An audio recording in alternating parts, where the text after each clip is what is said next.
This is Cybert signing in to Red Alert 3 on the map Deep Sea for game number 1 of this best of 7. Welcome back to Gathering Storm, the BattleNet Qualifier in the north. This is the Cyan, this is the Empire, this is Zugspitze. And in the south, rocking the Allies, playing green, it's Airfield first. This is MirageTank.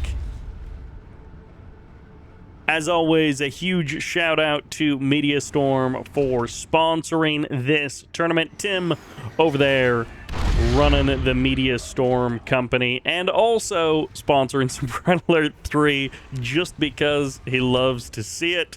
One of the things he says is he watches it on his commute, which does make me a little bit sad, you know, people watching on their phones. But I get it. You got to make the time for it when you can. But I do enjoy watching stuff on my TV when I can.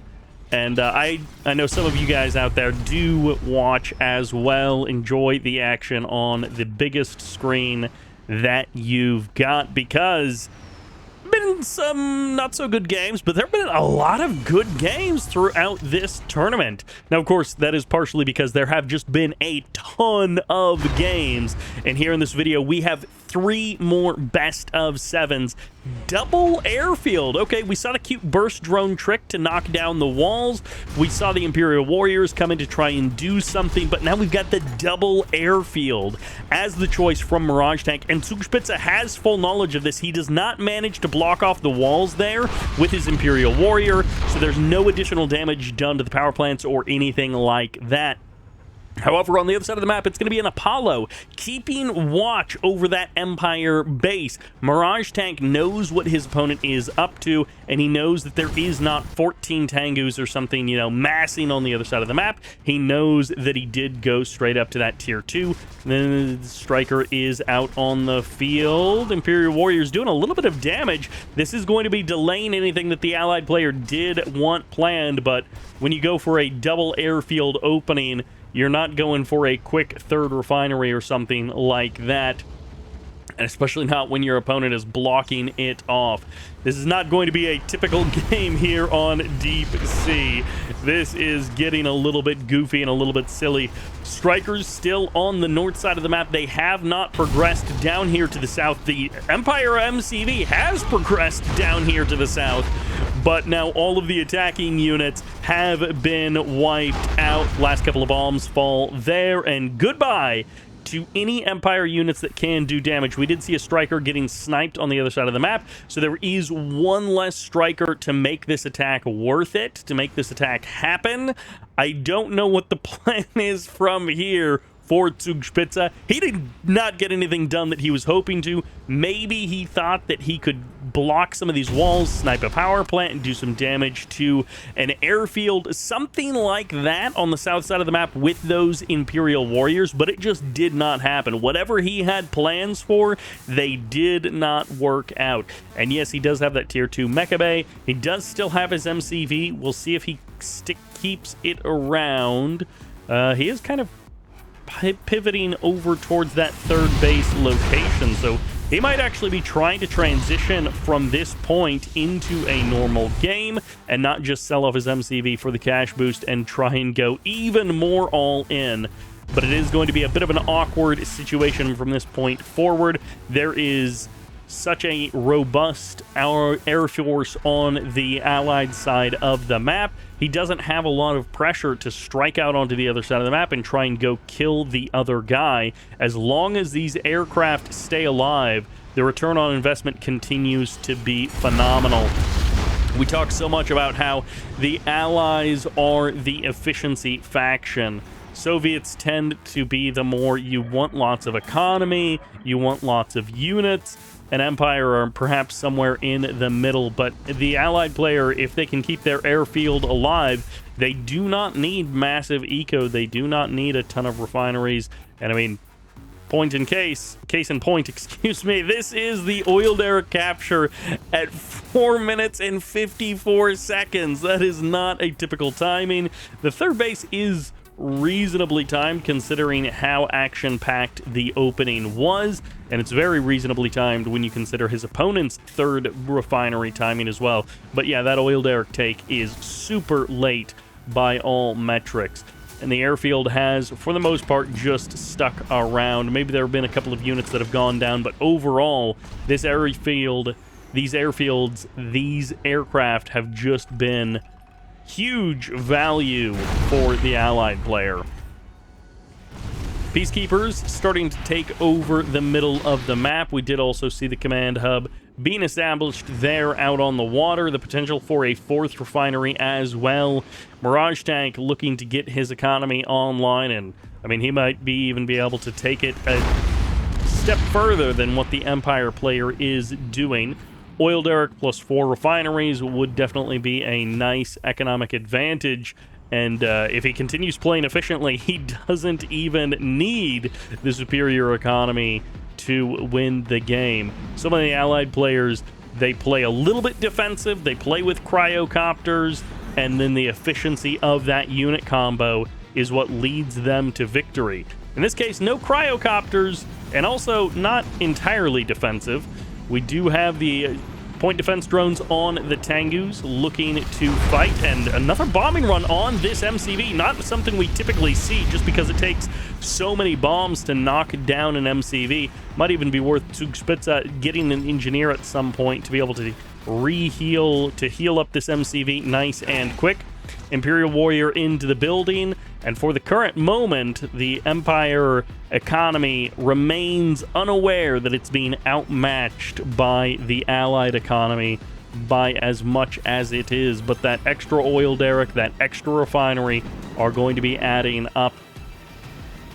I do feel like we've seen fewer cryocopters overall in this tournament so far than in most Red Alert 3 events that I've ever seen. So the fact that we're not seeing a defensive posturing from the Allied player where he's just looking to get really great trades with cryocopters, he's at least going to be going for barracks, he's going to be going for armor facility. We'll see what he does with those war factory units. Right now, not a whole lot, but no cryocopters is a bit of an unusual choice for these players, at least compared to how we are used to Allied players playing. However, an Empire player doing 90% of the game on Jet Tengus and Striker VXs on these chopper boys, that we are used to seeing. So that side of the equation remains steadfast. And, well, it has been a bit of a transition back into a much more defensive posture for the Allied player. He was going a bit aggressive, and then as soon as those Tengu VX numbers got high enough, he stopped that immediately, and he said, all right, I'm going to hang out in my base. I am not looking to step out onto the front line. I'm not looking to really do anything out on the field. Imperial Warriors will get bombed out there by those Vindicators. We saw these 2 Vindicators go down in this bombing run, and then all of the attacks stopped for the Allied player. Empire economy looking to catch up. He still hasn't done enough damage to that oil derrick to actually knock it down, but he has chipped away at it. And Zugspitze, he's not taking this line down. He matches the economy with his own expansion, and now we finally see it. The first cryocopter out on the field for MirageTank.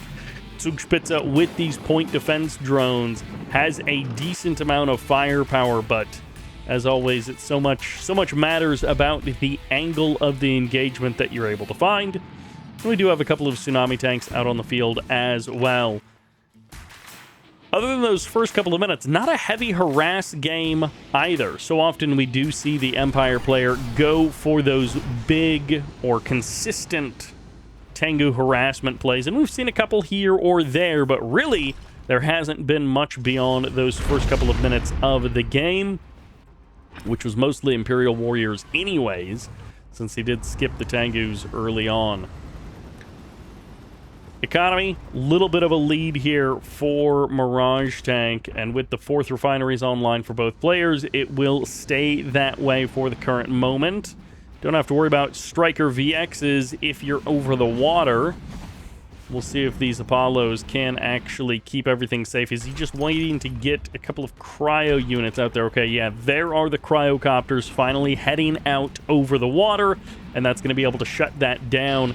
Now, this is the sort of defensive posturing that we're used to seeing from an allied player. Get those cryocopters, look for the sure thing, look for the stable engagement, and don't stretch too far beyond your means.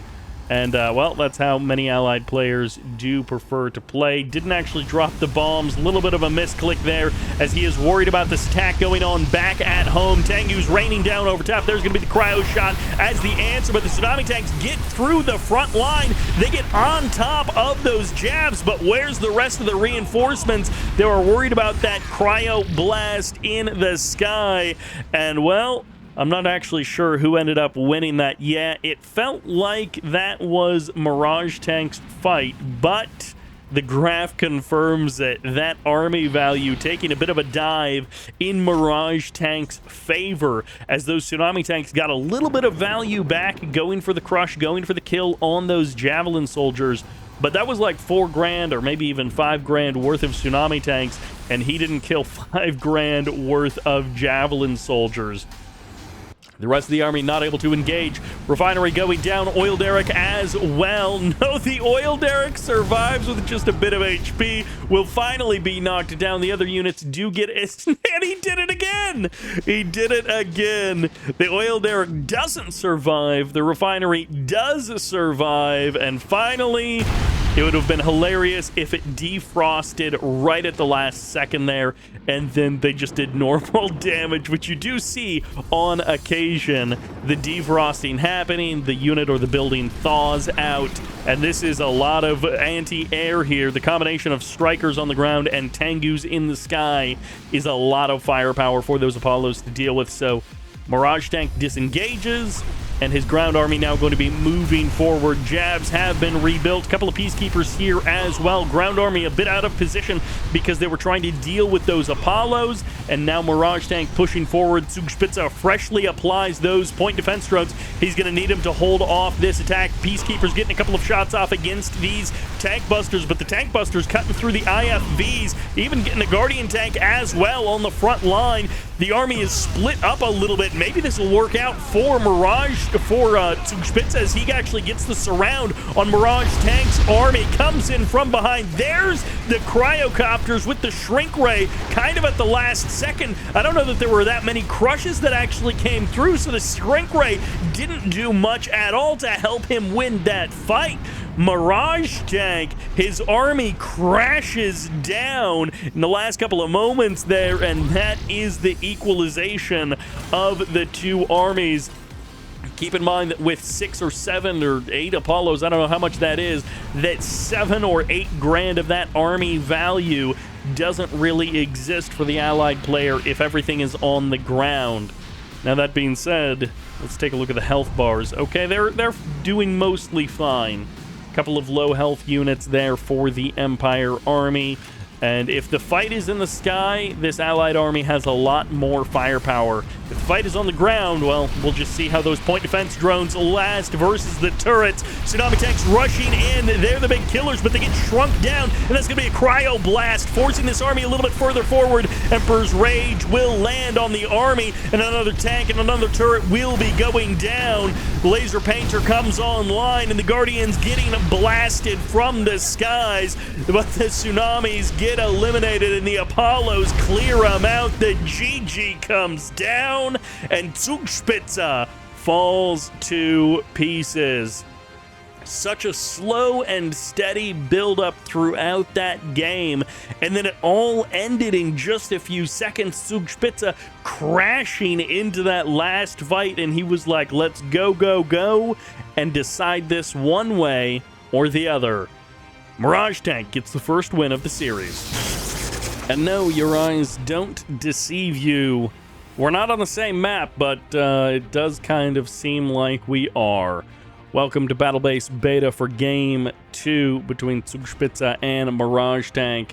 And I do want to remind you that there is limited edition Gathering a Storm merch that is available if you would like to support the event, support myself and Drive, and get some limited edition merch as well. Big thanks to Orchid8 for partnering with us on the merch.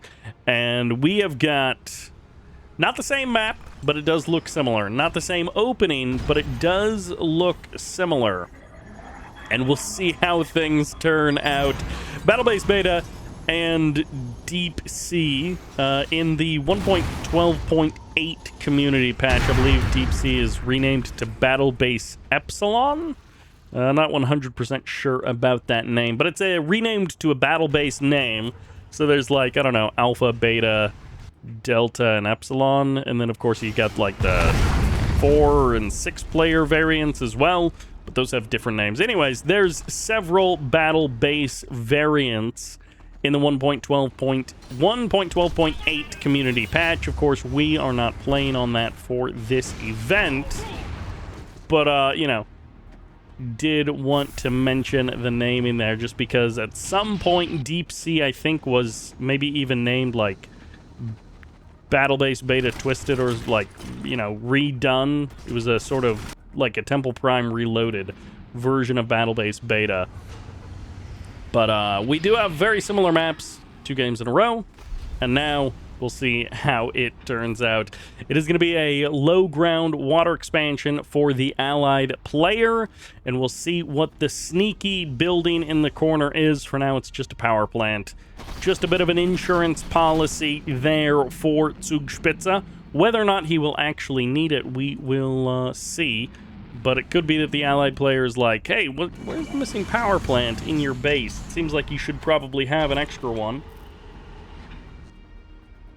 Second airfield there on the low ground, down out on the water. No oil derrick for the allied player this time, so that is going to be a little bit of a difference. Slightly different eco timing for these 2 players. A lot more Tengus this time around as well for the Empire player. And MirageTank low on power for just a moment there. Should have another power plant coming up soon. If he doesn't, I guess he's just hanging out on low power mode for just a moment. And will get himself back online, I'm sure, very soon.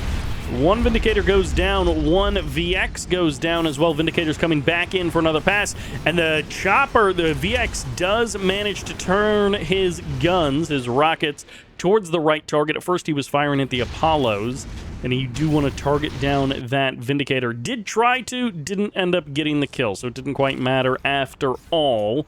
But I do like the target priority selection there by Zugspitze. Did change targets, did go for the one that was the primary target.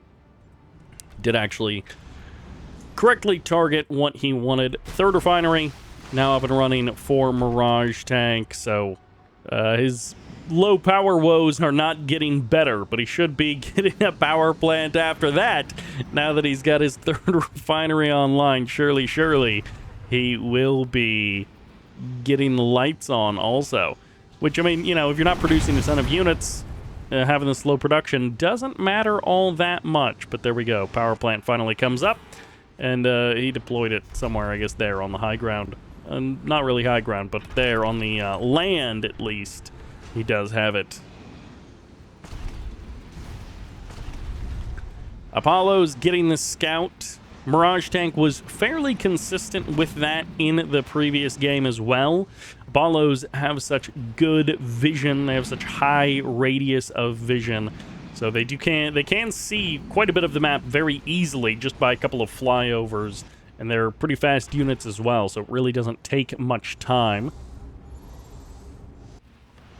3rd refinery nearly up and running as well for the Empire player. And MirageTank going for a potential 4th. A bit of an aggressive start in that last game, and then things cooled off. And this time we're basically starting pre-cooled. We've got everything on ice for the first couple of minutes of this game. People are getting their macro-oriented popcorn ready to go so that they can enjoy the slightly slower pace of the, you know, of the build-up. A little bit of Tengu, a little bit of VX action. Couple of bombs dropped, not too many. Couple of rockets fired, not too many. Both players just happy to play this one out a little bit slower.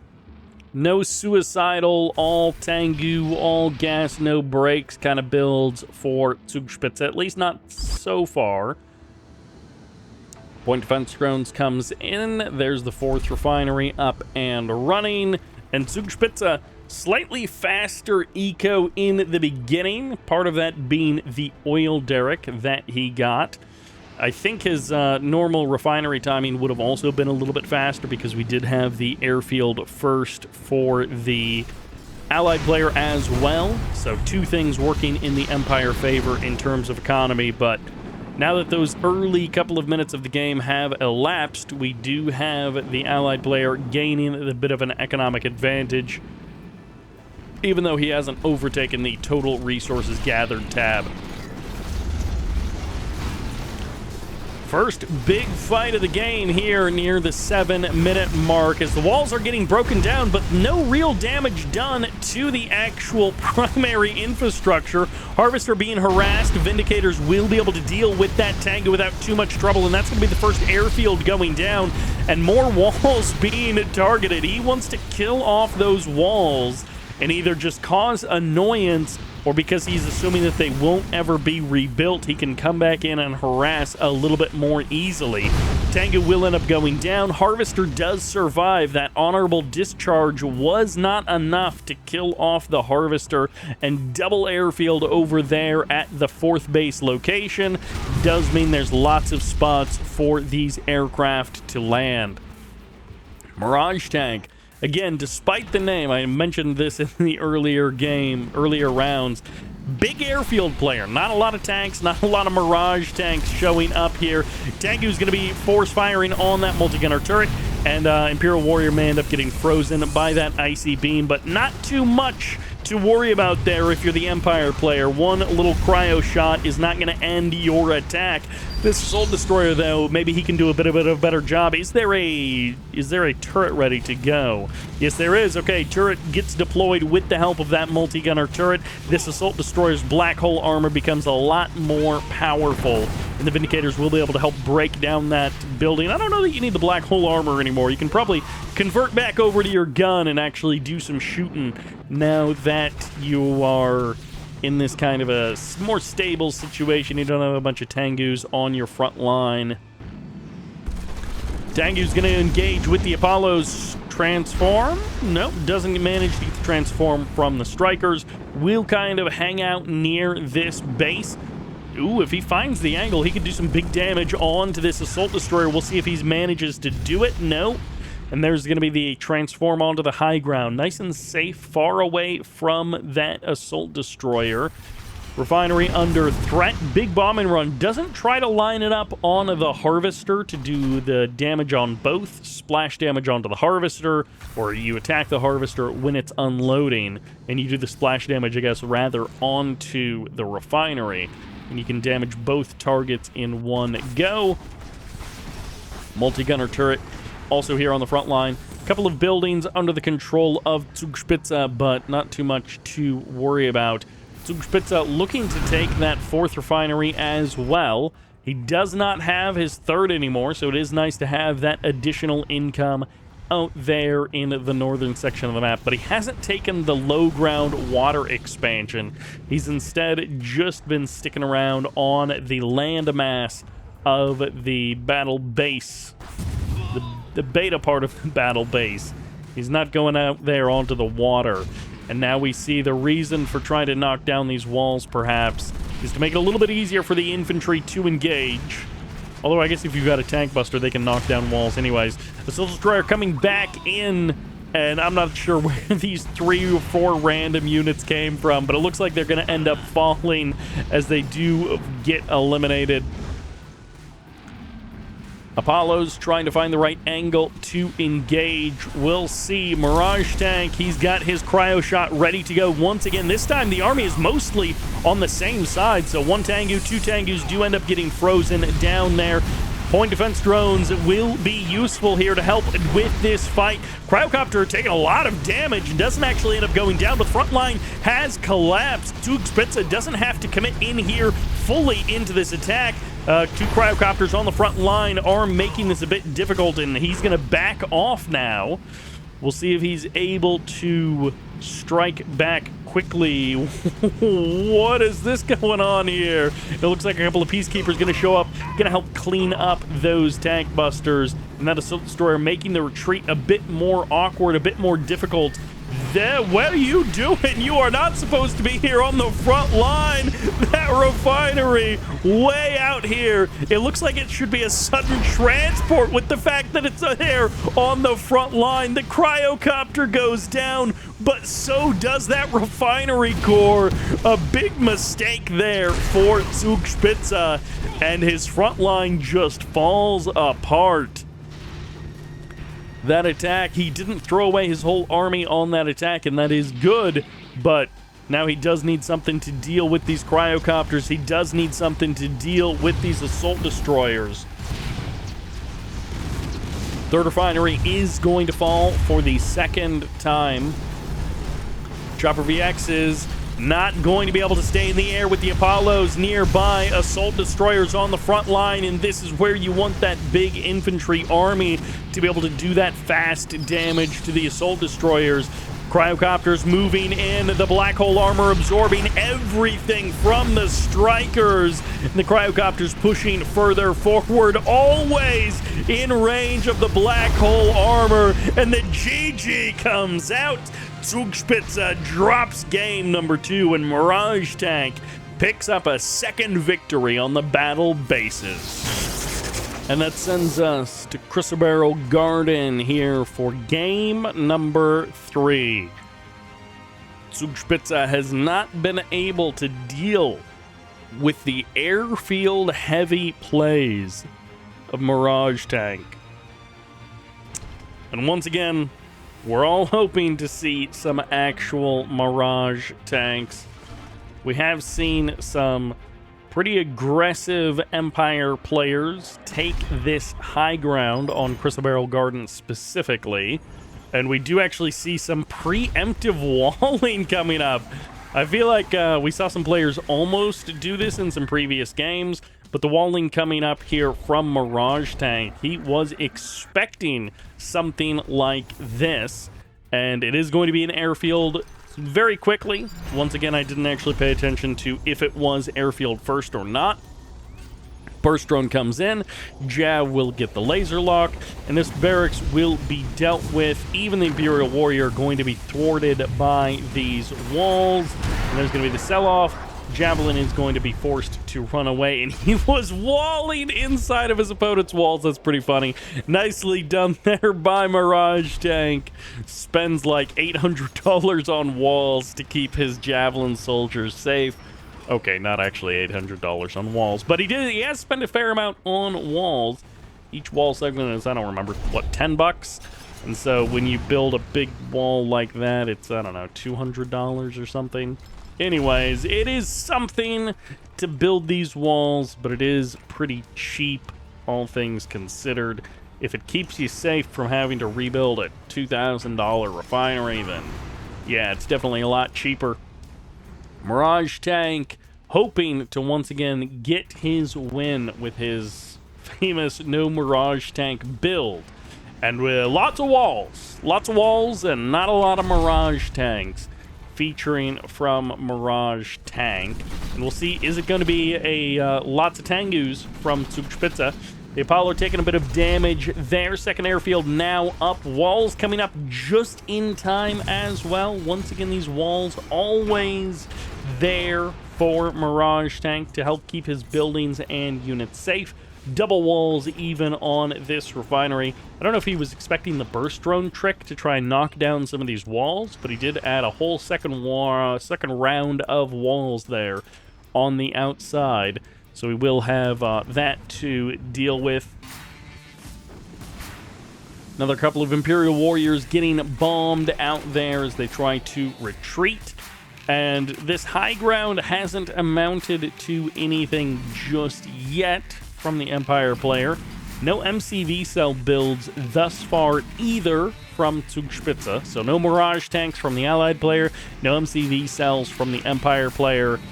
And we'll see if these Apollos and these Tengus can find a way to dance nicely together. The Apollos get the kill, and the Apollo goes down as well. Zugspitze manages to get one back there for each of his Tengus that went down.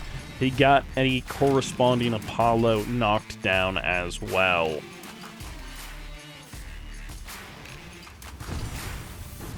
No Naval Yard. No Riptide play or anything like that just yet from MirageTank. Double airfield will be the play for now. Imperial Warrior. He's going to do something, I swear. No tier 2 just yet from Zugspitze. He is playing a pure Tengu game, nothing else. And he does actually make sure to wall off that one Imperial Warrior. He doesn't want any trouble. No funny business from these Imperial Warriors causing him problems, causing him to damage his own Apollos, or his own MCV a little bit there. Apollo's on Overwatch in case that burst drone detaches itself from the Harvester. Tengus, they're going to find themselves a couple of Apollos. One Tengu goes down, trades back for 2 Apollos, and this one Javelin Soldier suddenly doesn't feel so safe with so many Tengus overhead.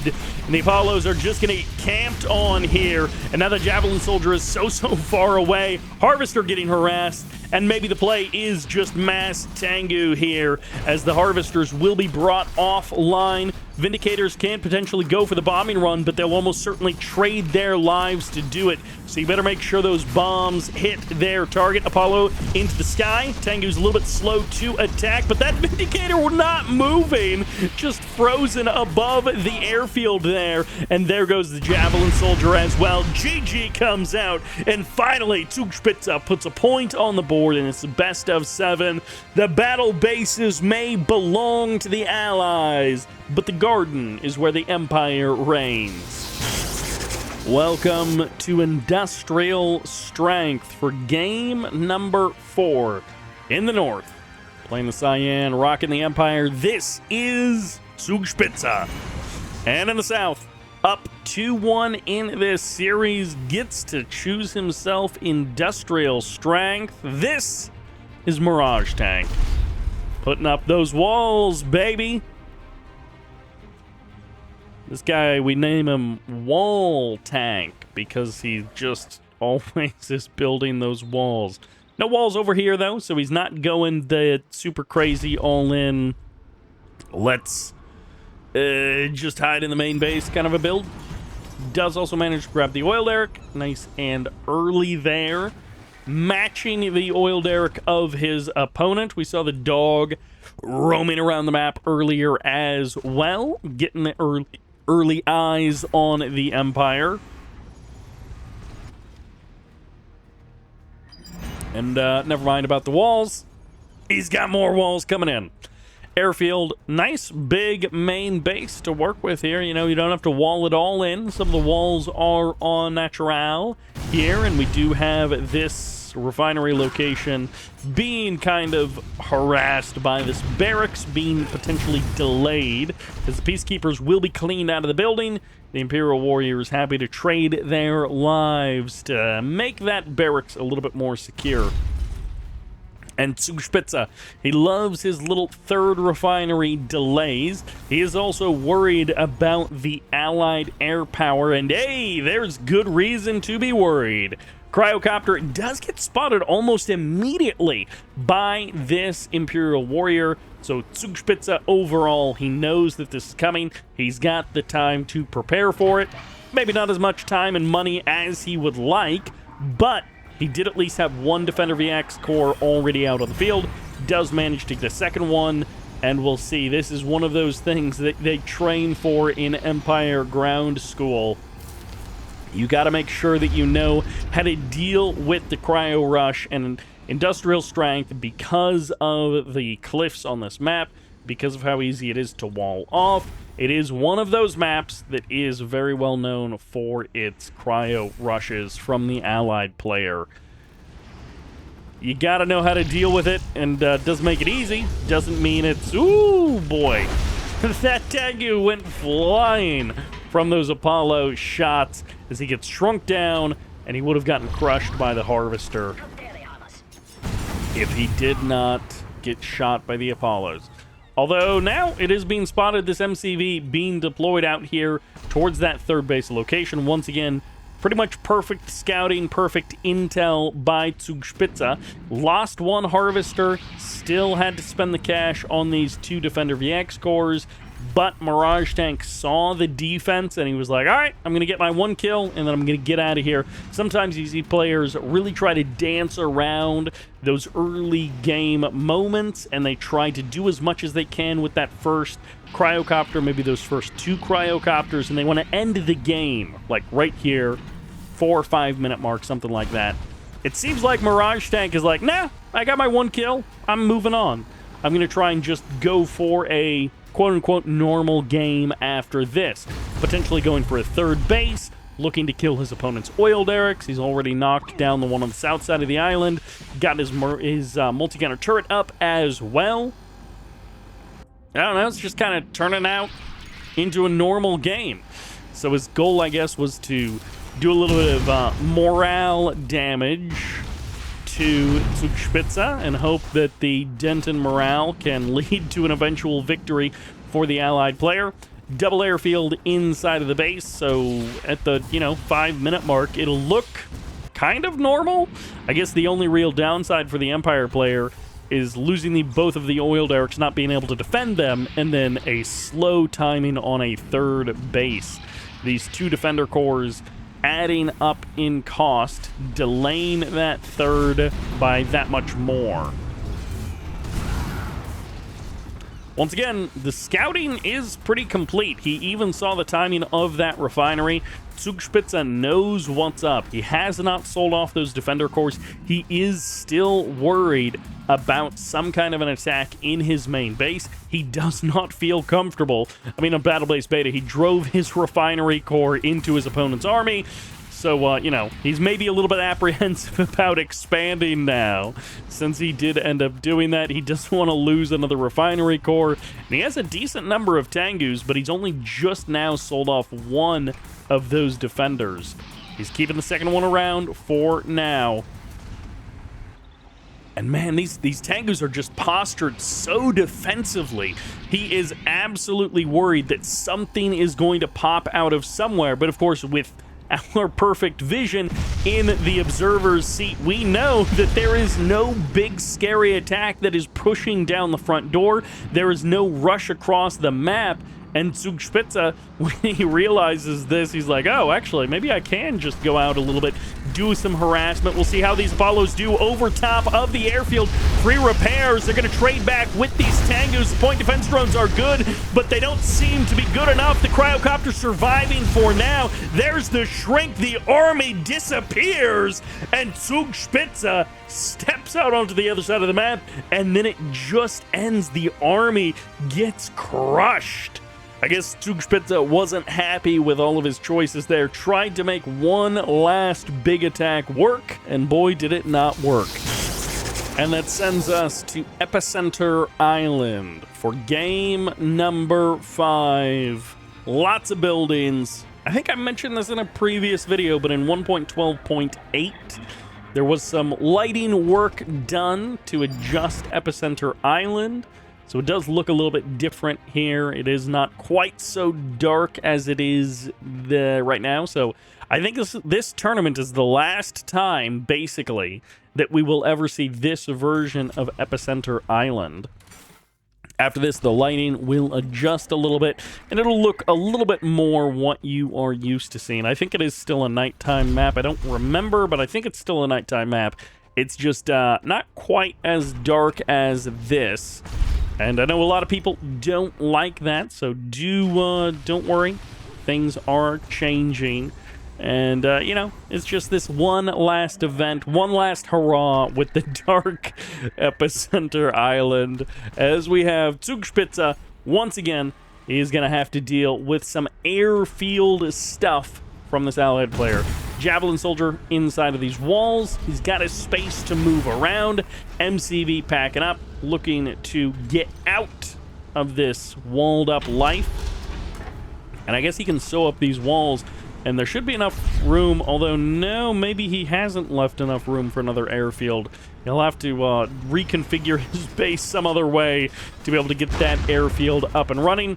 Once again, the oil derrick being attacked. Basically, every game that MirageTank has taken the oil derrick, Zugspitze has tried to kill it off as soon as possible. And then even in a couple of those games, the MirageTank ended up taking the oil derrick very late in game number 1. And I think in game number 2, he didn't even take it. And Imperial Warriors do get the kill there. They shut down that oil derrick. They shut down that extra bit of income for the allied player.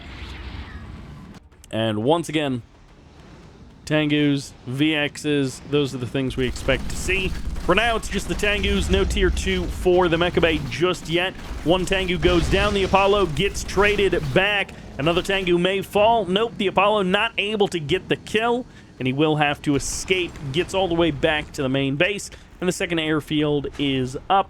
And this refinery dojo way out here on the water, of course, can't deploy to go for the walls. Could have done that up here on the high ground, blocked off that refinery location with the walls. And for the current moment, that dojo taking heavy damage will be hunted perhaps by this Vindicator, who turns around and says no. Tengu's roaming around the map. Third refinery now up and running for the allied player. Tengu's maybe even catching that Apollo. A little bit of damage there, not too much to worry about. And the dog from MirageTank will spot that there is no water expansion for Zugspitze, even camping out in that location, so we will have to send a Tengu or something over there. Another Apollo going to be going down. Vindicator getting hunted as well. Tengu's hoping to just camp on top of these airfields yet again. It worked for him on the garden. Maybe it can work again here in the nighttime darkness of Epicenter Island. MCV packs back up. Could even go for the high ground, kind of have a little 4 refinery setup here between the main base, this high ground, and that water expansion. Zugspitze, on the other hand, he went for the Tengu push. He's got lots and lots of Tengus roaming around the map. Has not gone tier 2, has not gone VXs or tsunamis, nothing like that. Not even really mixing it up with infantry. Although he did save that dojo, so who knows? Maybe he will mix in some infantry as well. For the current moment, Zugspitze is just being the king of Tengus. Maximum Tengu, maximum time.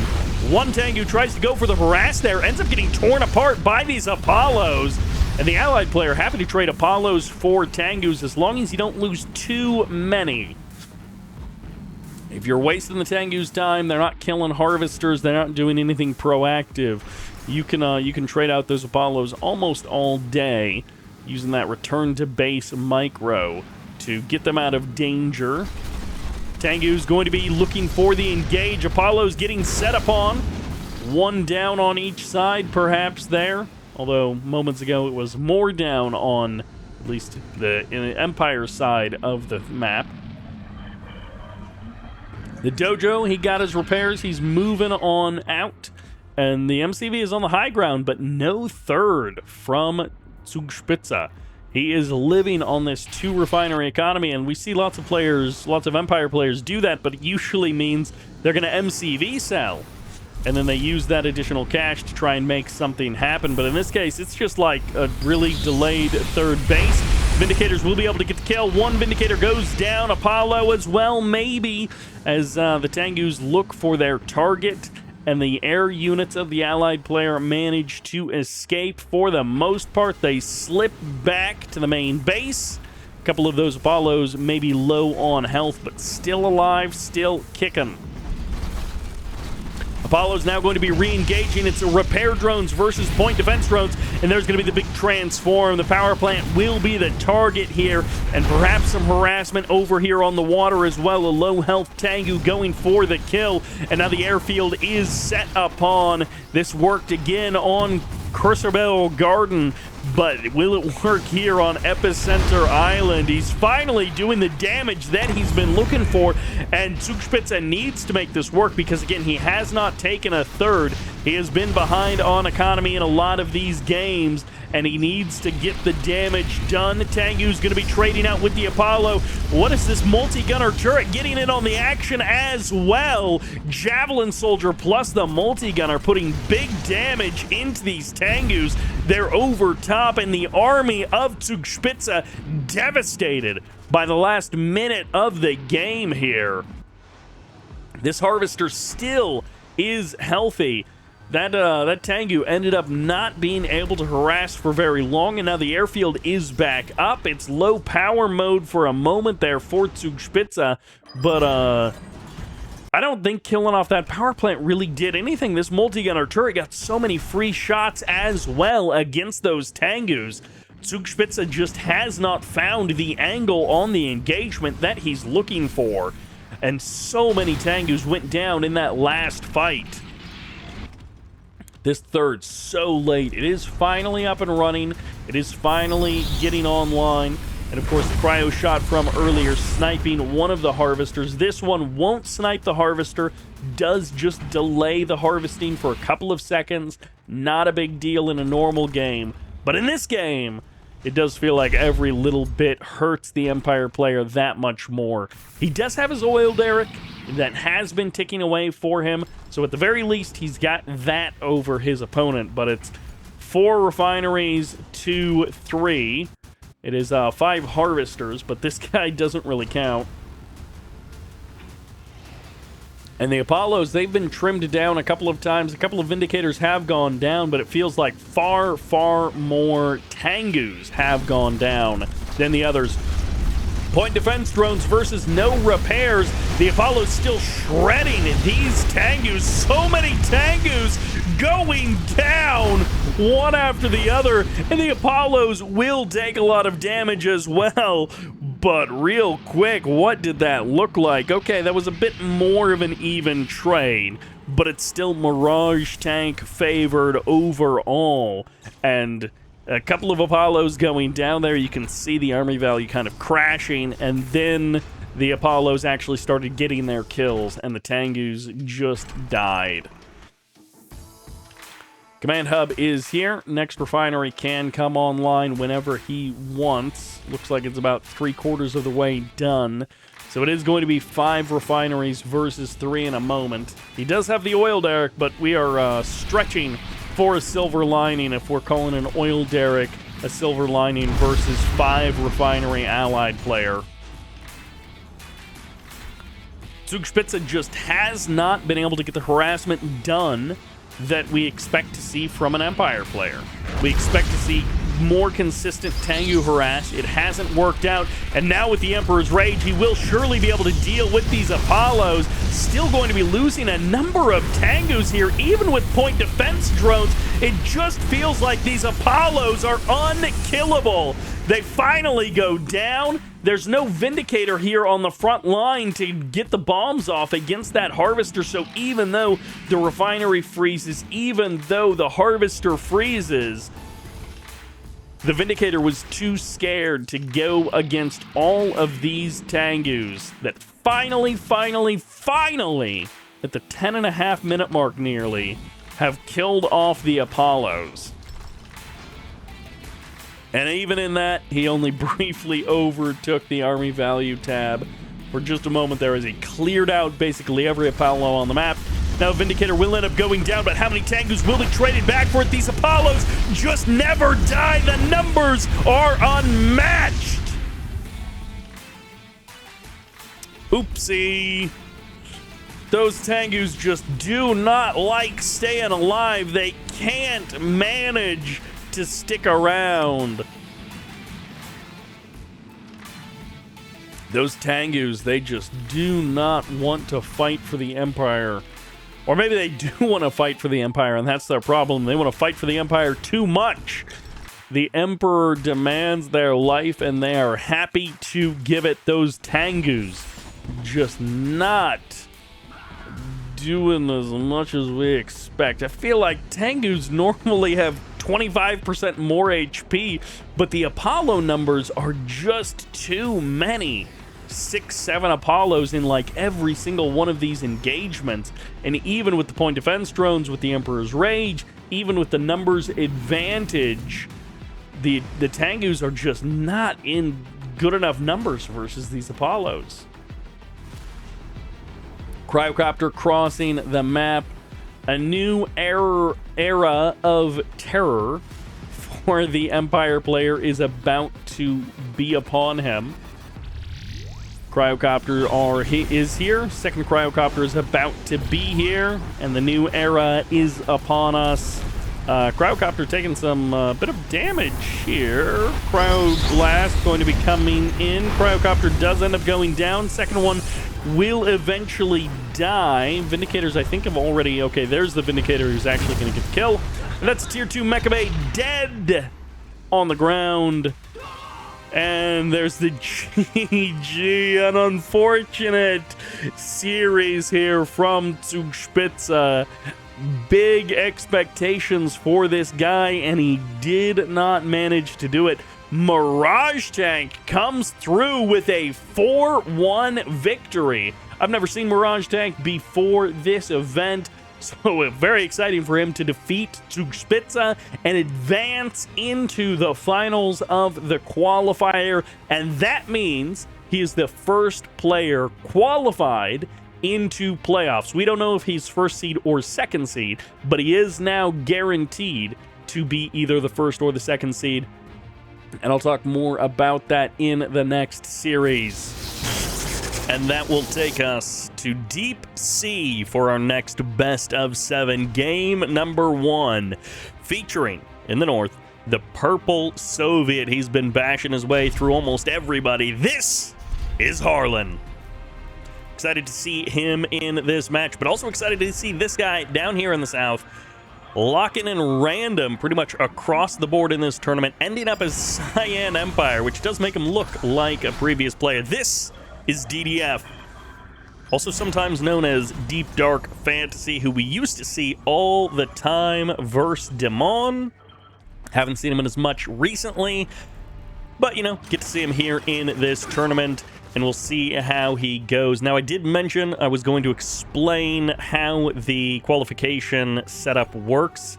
Top 4 qualify, so obviously in this round we already have a top 4, but since the bracket is double elimination, there are actually still 6 players still in this event right now in this qualifier. So whoever loses here drops down to the lower bracket, then they have to win another series down there to actually qualify. And then whoever wins this, so MirageTank won that last series versus Zugspitze, he's qualified. He's in guaranteed. We just don't know if he's number 1 seed or number 2 seed.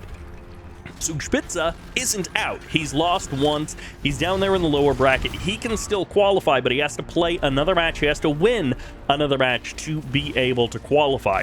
But because he made it so far in the upper bracket, as soon as he wins that first match in the lower bracket, boom, he's in the top 4, and we just don't know if he's in the number 3 or the number 4 seed.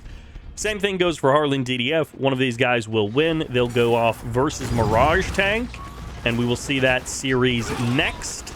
And then the other guy drops down to the lower bracket. We'll play someone down there, and we will cover that in another video. Overall, things are looking okay. Things are looking fairly normal.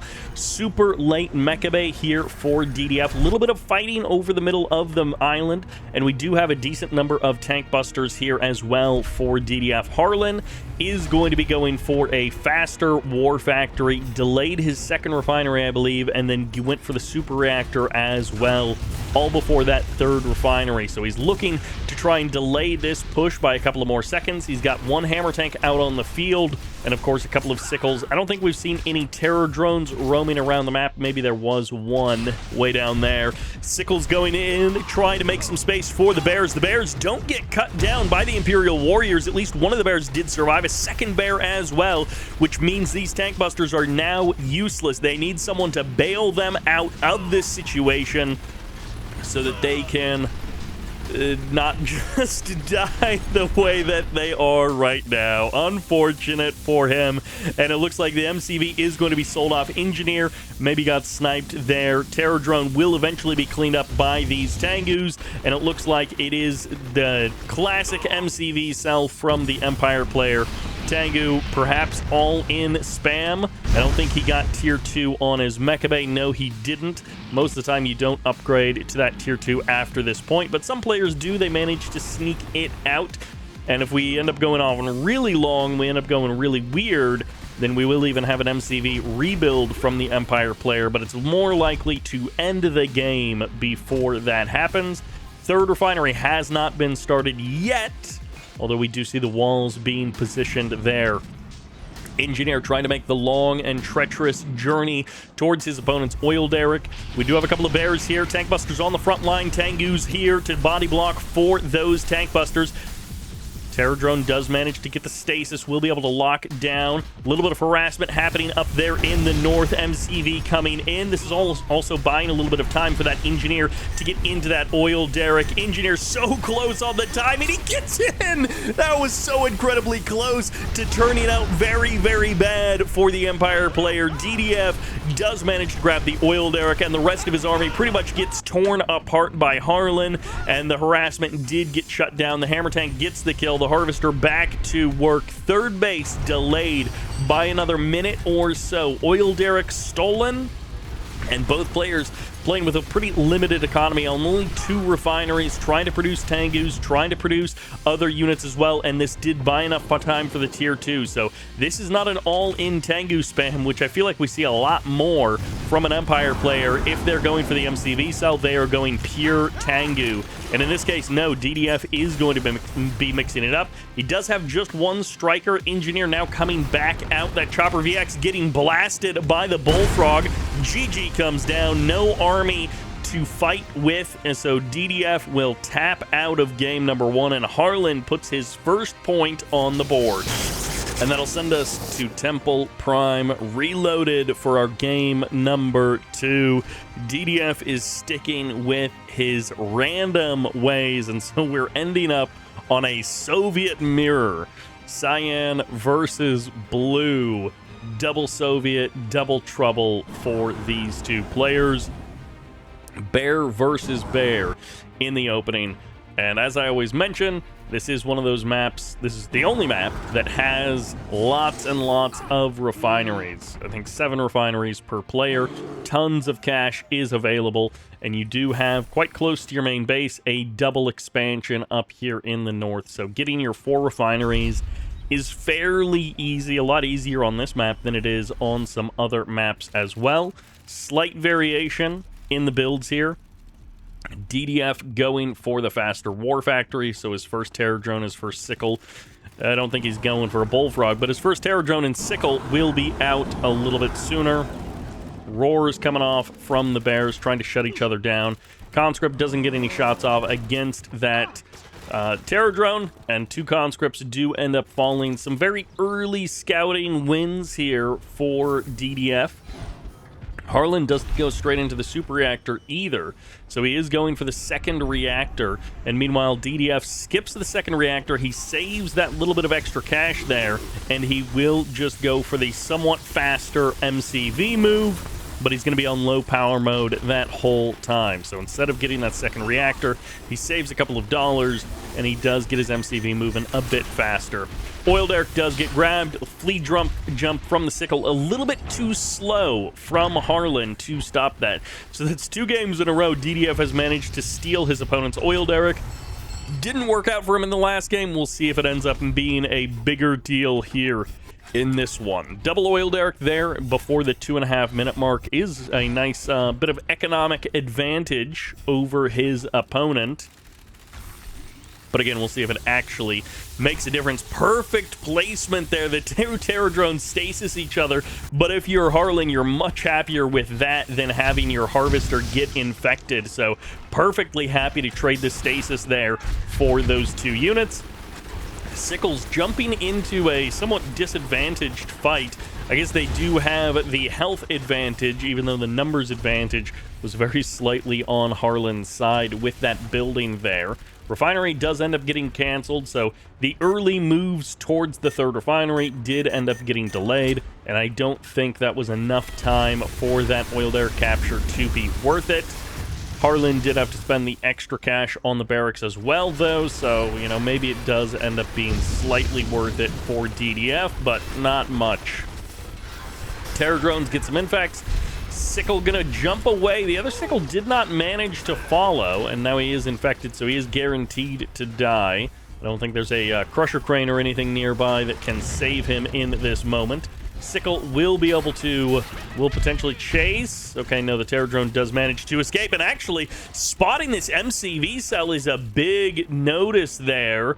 Would have even been nicer if he could have used that engineer to get that oil derrick instead of building an engineer to capture the oil derrick. But now he's got a second engineer. He can send along the water route to the north. Full sell-off. He does not want this location at all, and this MCV pulls down to the low ground. DDF is worried about the impending attack. He is posturing much more defensively, and he is going super reactor. Very, very delayed super reactor by comparison to what we would normally see here at the 4.5 minute mark, barely being started. Hammer tanks onto the high ground. They are going to be wasting a little bit of time on this building. This just buys more time for DDF to prepare. He's got the sentry gun coming up at the front. He's got his own super reactor nearly finished now. It'll be finishing up, and he can finally get some hammer tanks out onto the field himself. May also end up going barracks afterwards if he wants to add even more units into the mix, to try and mix things up with a couple of flak troopers or even just a couple of conscripts to try and add some more DPS into this army. But part of it is just delay, delay, delay. Can you delay enough until you can actually get your own hammer tanks out? Because the first couple of hammer tanks are going to get jumped on. The numbers advantage hugely in Harlen's favor, especially now with the double guns from that leech beam for Harlen. MCV going to come in for the crush. The destruction derby is in full effect, and that's half of the hammer tanks down. But there's the demo surprise. There's the hammer tank burning through the MCV after the hammer tank has already gone to the grave. The MCV getting infected by the Terror drone, spelling disaster here for DDF. One hammer tank did get infected, but now it is true doom for DDF. He does still have his war factory. He could, in theory, just stick on this and try and survive from this point forward, but this is a lot of firepower headed his way, and we'll see if he's able to survive. He is going to need some absolute miracle level stuff happening to hold this off. 4 or 5 hammer tanks here on the front line, Terror drones on both sides, but of course the guns are in favor of Harlen, and that's 2 points in favor of Harlen in this series. The last Soviet mirror didn't work out so well. Let's see how this one goes here on Cabana Republic. Rocking the blue, rocking the Soviets. This is Harlen. And on the right side, playing the Cyan, and yes, again, it is a mirror matchup. This is DDF. I appreciate that he is playing random. However, it is not working out so well in this series so far. Both of these guys have mostly crushed their way through the previous rounds. I think it was Harlen versus Classic Noob that was quite close, that could have gone either way. But other than that, both of these guys have been pretty much crushing it. So now that they're versus each other, you expect it to be like quite a tight match, quite a close match between the two of them.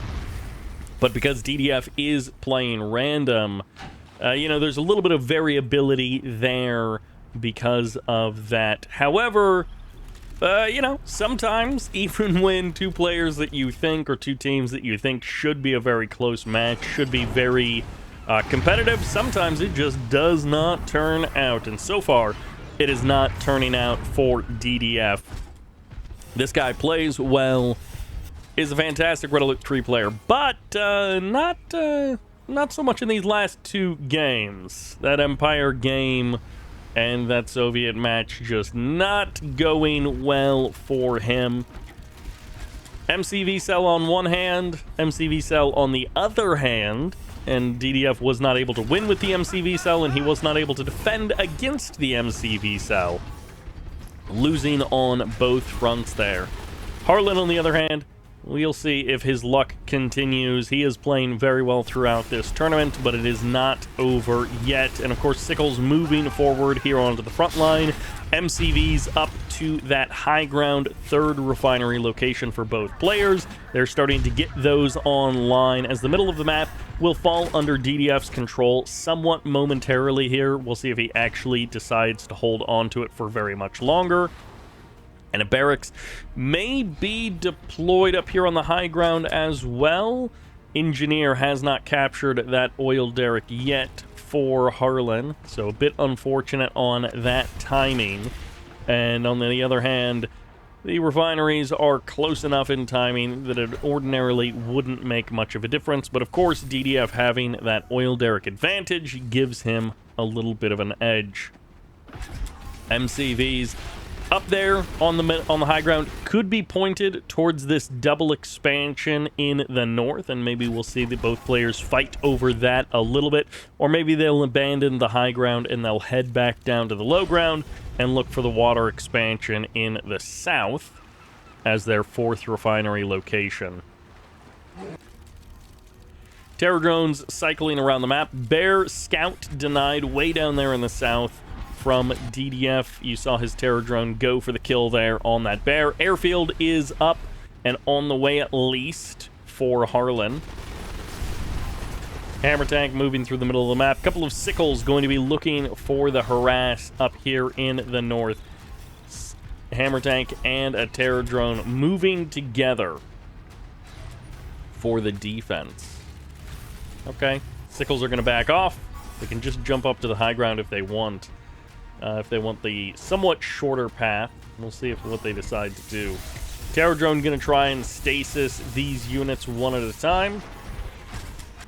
Second terror drone moving in. Stasis versus stasis as the hammer tanks are looking to actually close in on the Sickles. DDF going to be losing one hammer tank to that terror drone. An unfortunate change of pace from a very slow start to DDF losing a unit or 2 there. Loses the terror drone, but does manage to get his own gun back from the hammer tank that was doomed to die. MCV walks its way down to the south. There's going to be the water expansion. Twin blades making their way out around the map as it has now been revealed, and we should see some bullfrogs on the way. Crusher crane also going to be deployed out here for DDF. He's looking for that repair and expecting airfield on the other side. There's already bullfrogs in Harlen's army. We'll see if Harlen actually needs the bullfrogs, because at the current moment, the airfield is only just finishing up in a few moments here. And a battle lab as well, both of them coming online around the same time. Very expensive couple of moments here for DDF as he is floating 3.5K. He hasn't been producing a lot of units. He has been saving that cash, and now the airfield is online. He can do whatever he wants with that. Still, no engineer to capture that oil derrick, so it is a very, very delayed oil derrick there for Harlen. Harvester will be able to escape. Terror drone will get the kill on the Sickle. And that is about as good of a situation as you could ask for DDF. Bullfrogs here on both sides. The 4th refinery set up quite nicely for DDF. And the economy is definitely trending in a very blue direction. A very light blue. You could say a cyan direction there, as you can see. And, well, we'll see if it ends up working out in the long term, because these army engagements have not always been working out well for DDF. The actual big fights of units, Harlen has been doing very well in. But we'll see. Satellites are going to buy a little bit of time, and it looks like with the stasis, basically guaranteed 2 kills here. Twin Blade shows up, gets a kill on that first terror drone, and the tank numbers are definitely in Harlen's favor, so delaying this attack was a good move by DDF, but what does he have to show for it? The delay has happened, and now you need the rest of your army online. It's going to be an APOC tank onto the front line.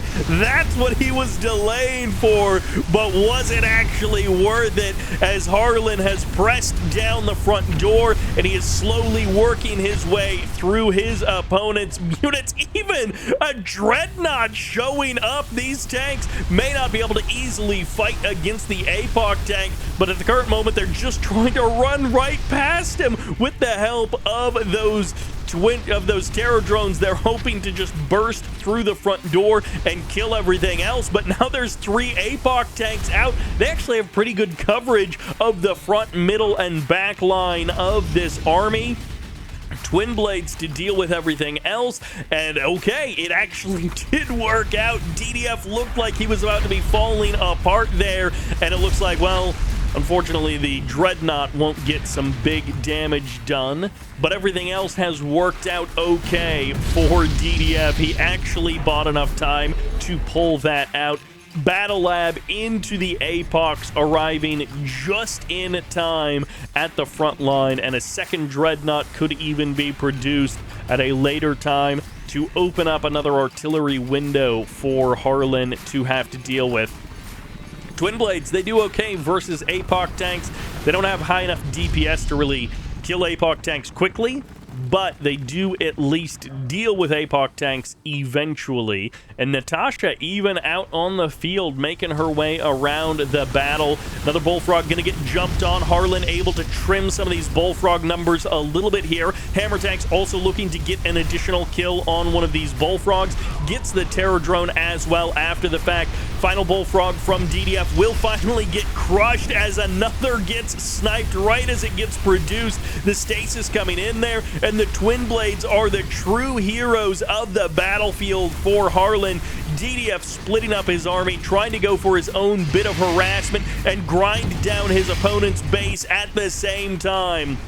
APOC tanks can win the fight on the ground for DDF, but can Harlen's Twin Blades be stopped? Those choppers are deadly, and I guess maybe it'll just be coming down to who can burn down the other guy's base first. Twin Blade goes down into the explosion of that super reactor, and the Terror Drone will get the infect, but this APOC tank is also grinding down a building. He's a hero with a grinder, and he might actually get the kill on the building before the Terror Drone or the Twin Blade can get the kill. And if it's a base race, I guess you don't want a base race versus an APOC tank player, because Twin Blades are good, but they don't kill buildings as fast as an APOC tank. Terror Drone will get the infect, and well, the GG comes out, and DDF actually puts a point on the board. The APOC play ended up being the right way to go. Double heroes for those APOCs there at the end of the game. And that sends us to Infinity Isle for game number 4. It's another Soviet mirror, and this time Harlen is channeling the vibes of Demon with his yellow Soviet representation here. No Demon in this particular event, unfortunately. We do get to see DDF, which, if you remember from Red Alert 3 tournaments 5-ish years ago, DDF versus Demon was the premier matchup, and that was the finals of so many tournaments, with Demon maybe getting the better of DDF 60% of the time, it felt like. But in this case, it looks like it's a rematch from one of those tournaments, because Harlen is using that signature Demon yellow, but not so Demon in the actual game, unfortunately. Refinery after the second refinery rather, after the war factory, which is what I should have said for both players here. And the Bears, the roars come off completely in favor of Harlen. DDF does miss out on that opportunity to get any damage back at all. with the sickle, with the terror drones. It's not necessarily the end of the world, but this is just the smallest, slowest victory here for Harlen. He is just winning out perfectly here in the first 2 minutes of this game. He is having the perfect start to the game. Bears, of course, not that much use in these next stages of the fight, but they can at least stop any more infantry from getting in on the action.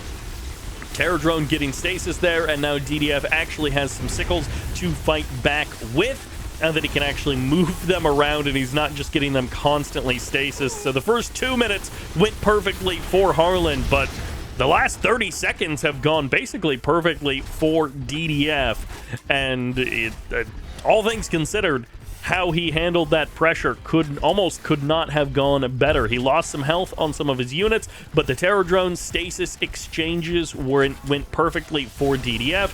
I don't know if he needs to be pushing down to the other side of the map. I'm not sure how much he's really going to be able to accomplish here.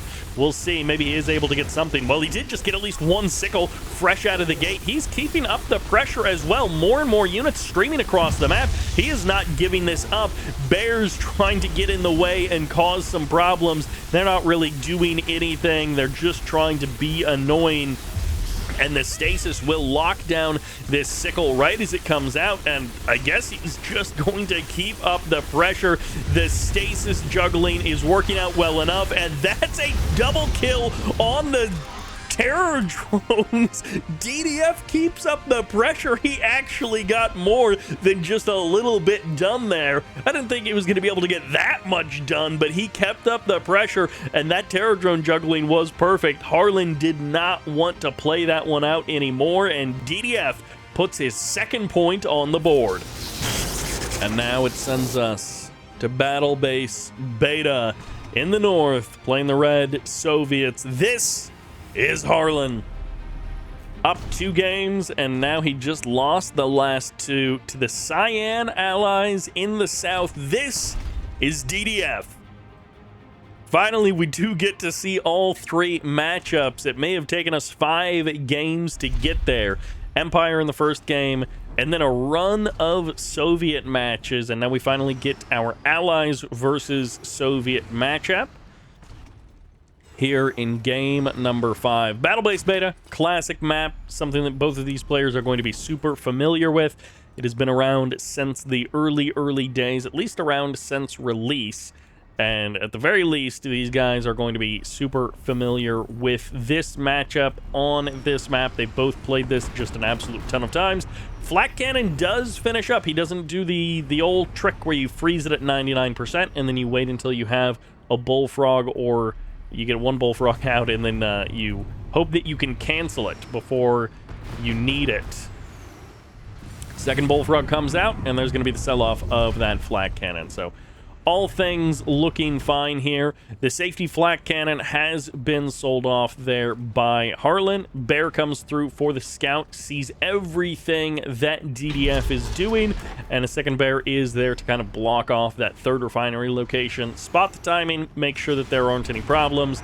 And I mean, at this point, you might as well, you know, just drop the bombs on whatever. You have to get rid of both bears anyways, so you might as well clear out the closest one. Power plant is going to potentially delay that refinery a little bit. Third refinery up and on the way for Harlen. He has gone for a couple of these buildings around the map. No big commitment there to tons and tons of scouting. And actually, this is not going to be a very fast third refinery at all from DDF. Harlen has the much quicker third refinery timing, and it is a full 4 Vindicators here on the deck for DDF. So he didn't go 2 Vindicators and then try and, you know, go into a naval yard or war factory or barracks or anything. He went full 4 Vindicators, so that's $4,800 flying around. We'll see how much he's actually able to get done with it. This is 4 bullfrogs, and they've knocked down 2, 3, 4 Vindicators! Nearly 5 grand of army value eliminated for the cost of 1 bullfrog. Those numbers are crazy as the naval yard gets deployed on the low ground and everything else just goes for a scout and then walks away. That is that. 4 Vindicators down. That's a huge amount of early game cash erased from the map. It's not coming back, and that is not very efficient. As we often talk about the efficiency of allies, that is not it. Conscripts did end up going down. Peacekeeper, it looks like, clears out at least one of them. The other one makes it to a building, and the Dolphin will shut down this expansion, so no third refinery there for the Soviet player, and both players do have their oil derricks. So after things kind of even out from the advantage that Harlen did have, they will end up in the same place now that they are on the same place. DDF hoping to just set up shop in his opponent's base. He's like, it does look rather nice. I think you've got a nice looking setup. I would like to have it for myself. And there's a fresh airfield. We'll see if this one gets a little bit more value than the last one did. Bullfrogs have not actually made their way back. They are quite a long ways away. Twin Blade is here as well. There's a random terror drone way down there in the south, so this map getting split up a little bit here. A bit of chaos injected by all of these different fronts that attacks can happen on. A couple of Javelin soldiers out on the field, but they're just getting crushed by these hammer tanks, eliminated before they can do anything really in this fight. That's 5 Javs eliminated before doing really anything at all. DDF with huge losses in the last minute or two of this game, and there's going to be the hammer tanks pressing on forward. Bullfrogs making their way back to the base. They will eventually get here, and another airfield deployed, but another airfield seems to just be getting shut down and eliminated, and that's a dead harvester. That's a weakened harvester. This is not going well for DDF. All things considered, he's supposed to be even on economy with his opponent, and he is falling down into the depths. No luck here with allies, and Harlen puts his 3rd point on the board. He takes control of this series. He breaks the tie with a 1-point advantage. We couldn't stay in the light for too long. We're here in the nighttime darkness of Epicenter Island. We're back with the old Soviet versus Empire matchup as well. Way back there from game number 1. And we got the blue back for Harlen as well. He played a little bit of yellow. That's a fast 3rd refinery. Oh. And the Bear's going to spot it. It's not going to spot it ultra fast. I mean, he has seen where are the dojos. There's no extra dojos on this map. But Bear, okay, he goes up to the high ground. I was like, is he going to delay his own scouting of this? What would be even funnier if you didn't scout the main base is if he just took one of his refineries in the main and then just didn't actually take the other one and instead sent it up to the high ground like it was a super fast 3rd. But Harlen gets the complete scout. Harlen realizes exactly what this is immediately. So whether or not he was expecting a fast 3rd refinery, he went for a fast war factory regardless. So that is going to be his choice. He gets the war factory before the 2nd refinery. He gets that first sickle out so fast before the 1.5 minute mark. He's got a sickle and a terror drone making their way across the map, which again, I feel like you mostly have those to deal with the dojos. You've got the sickle to deal with Imperial Warriors. You've got the terror drone to help you deal with dojos if they are being annoying. Wall comes up quickly enough. It will shut off that terror drone from being able to do anything to this harvester for too long. Imperial Warriors getting jumped on, and then the walls will be finished off around the backside of that. Tengus can be produced. The first one is already out on the field. He is not going straight up to tier 2. He wants the Tengus out nice and quick for this first couple of moments, and this flak trooper is going to get gunned down. The terror drone can't stop that. Even if you stasis the Tengu, he's still close enough to be able to deal with that terror drone, or deal with that flak trooper rather, as the terror drone may eventually go down. This double terror drone micro is very annoying to deal with, where it keeps stasising 2 targets fast enough that you can never move either one of them. Tengu's getting a couple of shots against that sickle as it jumps through the air. And now we do have a hammer tank making its way onto the front line as well. 2 hammer tanks looking to put pressure on this base. Have we gone to tier 2? Yes, we have. Barracks and tier 2. So we do have chopper VXs out onto the field. Where are the bullfrogs? Not here just yet. The Tengus are hunting and searching. They're trying to see, are there any bullfrogs? And of course, the fact that there were no more Tengus coming out should have signaled to Harlen that there might be some trouble afoot. 1 harvester offline, 1 bullfrog waited for that. Tengu was just sitting there watching and waiting, hoping for a bullfrog to emerge that he could start shooting down immediately. And now the hammer tank has returned back home. Tengus are going to transform, get on out of there, and we're into the classic Chopper VX Tengu combo, and DDF has just gotten there in a little bit of an unusual way. Harvester is back to work. I think that first harvester did end up going down. The 4th refinery. Oh, that's a little bit sneaky there. The Tengu does look like it's going on a little bit of a scouting run to clear this space out there on the water. So perhaps if Harlen was paying attention, he may have noticed that there was a Tengu heading off that direction. It might give him that little bit of a sense that something might be going on up there in the corner. We'll see if he ends up doing anything about it. Oil derrick will be the target for these chopper VXs. They can stomp their way back down to the ground if they're worried about those bullfrogs. And they do also potentially get a scout on this location out here. They see that refinery coming up, and they see that it's a Tesla coil for defense. That's going to have to be canceled basically immediately. No, he's actually going for the reactor just to cut off the attack path and buy more time. So this Tesla coil does not have to be canceled. 1 Tengu is not going to be enough to deal with that location. He's going to need Yari mini-subs or something else, and there's going to be the Dox Core on the way. So the Terror drones won't be able to do very much versus that water expansion. And okay, we got here in a kind of weird way, but now that we're at the 5-minute mark, or nearly there, it's kind of fine. Tier 2 for both players, 4 refineries, barracks on the Empire side for the tank busters, and we've had the super reactor for a while. The only thing we're really missing is the airfield from Harlen. We'll see if he decides to go for that. He's going barracks now. He could go 5th refinery and then airfield if he wants to get that eco up a little bit faster, but having a really solid foundation to work from as a Soviet player is always nice. You want a little bit of extra cash to work with. You want to be able to pump out a lot of units. And good economy is the foundation for that. Naval Yard is out. Is this 1 Yari mini-sub? Okay, might need a couple of more than that to kill off this refinery, but that's at least enough to get started here. Imperial Warriors on the front line, Bear on the high ground for the scout. The vision here going to reveal everything that DDF is trying to do. Meanwhile, hammer tanks moving their way up to the high ground.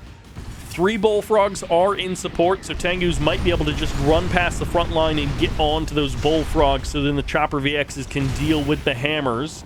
For the first moment, Harlen does just back on off. He does not want to go in for that big attack. There's a Yari mini-sub kind of camped out over at that 5th refinery location. I don't know that there was an airfield, so this might just be ground units against ground units here. As the Tengus transform, there's going to be the point defense drones as well. Tank busters on the front line should be able to snipe this last tank. No, barely manages to escape. No final shots to deal with it. Bears rushing forward. Good roar did come off to shut down a number of those tank busters. Will shut down some of the DPS of this Empire army. There's the transform of those choppers into the sky, and the tank busters come back online. They burst down 1 hammer tank, and the Tengus looking to try and kill off those anti-air units, because then the chopper VXs can deal with everything else. Down into the hidey holes they go, and the chopper VXs are just going to suicide on top of the bullfrogs. Only 1 chopper goes down. The other 3 are burning up, but they're still alive. 3 chopper VXs with barely any HP, but just enough to kill off the hammer tanks. He's bought more time. 2 more bullfrogs making their way to the front line, and once again, if the Tengus have to suicide themselves to get the kills, that might actually just be fine. If the Chopper VXs survive, they can deal with the Hammer Tank so quickly. And the Tesla Coil coming up here on top of Refinery number 5. Harlen shuts down the Harvester here at the natural expansion. This high ground refinery has not been having a good time. It's been harassed pretty consistently for the entirety of its life. And we have Tier 3 now online on this Mecha Bay. Did he get Tier 3 on the... No, he didn't. He's still on Tier 1. He hasn't done nothing with that dojo. That is a Tank Buster dojo. That is all that is for. Maybe a couple of Imperial Warriors as well. But this refinery is basically dead in the water. And maybe DDF can find a way. He's going... Oh, he sold off the docks there. I was like, he's going double docks. That seems crazy. But no, he is just going to single docks. He may want to go get up to Shogun. I guess he's already sold off his nanotech mainframe. But we'll see how it goes. First King Oni is out on the field. Bullfrogs nowhere near in position, and with point defense drones, the Chopper VXs can take a couple of shots for free without having to really worry about those Bullfrogs. The ground army mostly gets crushed, and it's not Wave Force artillery, it's King Oni that is leading the charge. Refinery going to be coming back online. Back up to that 4 refinery place will be good for the Empire player, and this is a naval yard out here on the water. I don't think we've seen a battle lab just yet. We do have the airfield in the main base. Twin Blades haven't really been a factor in this game just yet, but very soon they will be. Even a Defender Corps coming up as well. Wave Force artillery does kind of change things. Where are the Tengus? Where's the anti-air? The Twin Blade is here. He's going to get some good damage onto that Wave Force. Twin Blade takes a bit of damage as well. Akula subs, Stingrays, anything you like to come out from this naval yard, or even just more Bullfrogs to keep the War Factory producing hammer tanks if that's what you want. Twin Blades show up. Defender Corps a little bit slow on the transition. Will get some rockets out, but not enough to clean up that Twin Blade. Tengu's on the other side of the map looking for the harass. Harvester will be getting shut down here. Flak Trooper not enough to deal with multiple Tengus, so the Harvester will just have to be saved by something else. Bullfrogs coming back in to try and find an angle to push away those Tengus. And there's three Tengus in the sky, 2 Tengus on the ground. And they're just going to transform and jump on out of there. Kind of flying a bit close to those Bullfrogs. They don't get punished for it. A couple of shots landing there, but not much more than that. Satellite drop or maybe toxins coming in, as it will force the army to split up. And Wave Force artillery actually going to be forced, just drives right back into it. Will transform out of the toxins, won't cause any more problems for him. Well, we'll see. Wave Force artillery driving if he loses that. Okay, he doesn't lose it. He did take quite a bit of damage there. Nearly eliminated by those toxins, and the first DRI mini-sub goes down, and this refinery once again under threat. Harlen putting the screws to DDF. Will be able to clean up 2 more Chopper VXs before they can get back over land and transform. Terror Drone as well will guarantee a 3rd kill. Unfortunately, the King Onis do kill the Terror Drone before it can reinfect something else. Always sucks when you mistime the force fire on your own units. But the King Onis are leading the charge once again. The ground army is on the other side of the map. A huge column of tanks. They're going to find the War Factory in shambles. Just bits and pieces on the ground. And the Twin Blade now going to be showing up. Harlen with an army advantage, in theory at least. We'll see if it actually makes a difference, because if his army is on the other side of the map, then it doesn't do you any good. Hammer tanks can leech down these King Onis as long as the Terror Drones keep them in place, and he does have 2 Terror Drones, so he's got enough to lock down these King Onis. Air Force not going to be a priority anymore, because Harlen loses the airfield as the Imperial Warriors get run over, and this bear getting locked in place there as the King Onis continue to make their way further and further forward, looking to bull rush. 1 tank down, 3 more King Onis coming in from the back line. The heroes of the Empire finding an angle to get into this battle, and the APOC tanks saved him on Cabana Republic. The King Onis are saving him here on Epicenter Island. An absolute mess of a game turning out here in this late stage of the qualifier, but the ground army has been crushed. The expansion of the Soviet player has not been rebuilt. The Wave Force artillery found the angle to knock down that refinery minutes ago, and it hasn't been rebuilt just yet.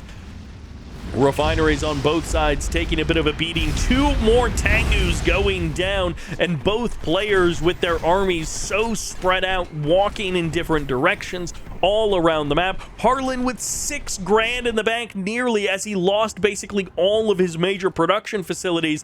I don't even know that he kept his naval yard cranking anything out, and he never got the battle lab, so he was never able to go for dreadnoughts or anything to try and put pressure on the other side of the map. If he could have sniped that mecha bay, that would have been huge, but he just had no way to spend his cash for so long. And now Bullfrog's Terror Drone comes in. The King Onis will not be stopped here as these Chopper VXs move in as well, looking to hunt down these hammer tanks and get the last couple of kills. War Factory online for only a minute as it gets eliminated now by the King Onis for the second time. Bullfrogs come around from the water to chase away those choppers and force them to transform. Refinery now under threat. We've played Ring Around the Rosie, and now we're all the way back to where this attack started. DDF bursting through Harlen's front door, and the MCV out there on the water doesn't have a base to return to. 2 refineries are down, so the economy is gonna start crashing for Harlen. He's still got his high ground expansion. He's still got his oil derrick up there. Twin Frog, that's the unit combo for Harlen. He is looking to produce just all air units and all anti-air units, and that'll keep him alive. The Tengus and the Chopper VXs won't cause any problems for him, I'm sure. Another refinery down, and the King Onis are just going after these harvesters as well, and for good reason as well. Twin Blades show up. They're going to try and suicide themselves on top of these strikers, and the strikers with the Emperor's Rage and the repair is actually doing pretty well against the superior numbers of those Twin Blades. The Twin Blades dangerously low on health. Bullfrogs are here, but the Tengus don't care. They're going to kill themselves to try and get these last couple of Twin Blades. And again, I guess if you have to base race versus someone, you don't want to be the guy who's got Twin Blades as your base race tool. APOC tanks on Cabana Republic, King Onis here on Epicenter Island. They just kill buildings a lot faster than Twin Blades. Bullfrogs getting kind of sectioned off from these Twin Blades as the Bullfrogs go out to the water and the Twin Blades fly over the high ground. The Tengus have not been able to get the actual kills on those units, and now that the Soviet player has been basically eliminated from the land, I guess there's nothing else for the King Onis to kill. Another Twin Blade ends up going down. 1 Twin Blade remains extremely low health here as the Terror Drone does manage to get an infect, but the Harvester manages to get the kill. Back to work, buddy. It's time for you to get back to harvesting that ore. The Twin Blade and the Bullfrogs trying to keep each other safe, and this Twin Blade might actually be able to rank up off of that first Tengu kill, and now the next Tengu kill will be the Hero Tengu as well. Killing off these Hero King Onis would also be a nice way to rank up quickly, a secondary way. DDF has nearly defeated Harlen, but Harlen just is hanging out on the water, and it turns out that was the perfect choice. Going for this water expansion basically saved him in this game, and the Bullfrogs are saving these Twin Blades. I guess you just go like 40 Tengus, and that's how you could win the game. Naval Yard is being rebuilt. Nagatana cruisers, or maybe something else. I don't know what he's gonna really hope to do here. You could just go pure Yari mini-sub and go suicide mode. That is how some Empire players will like to roll with it. Those Yari mini subs, those are one-time use units for some Empire players, and this Akula sub, I think, would die to just a single Yari mini sub suicide attack, so never mind. The GG comes out. Harlen has been defeated, and DDF does it. He sends us to the ace match. It started out with a 2-0 in the score, and then everything evened up, and now we're here in game number 7 on Crystal Barrel Garden for the ace match of this best of 7. Who is guaranteed into the playoffs of Gathering Storm, and who will drop down to the lower bracket to fight there to qualify? Let's find out. In the North, playing the Soviets, this is DDF. We got another mirror matchup on our hands because rocking the green, of course he's Soviets. This is Harlen.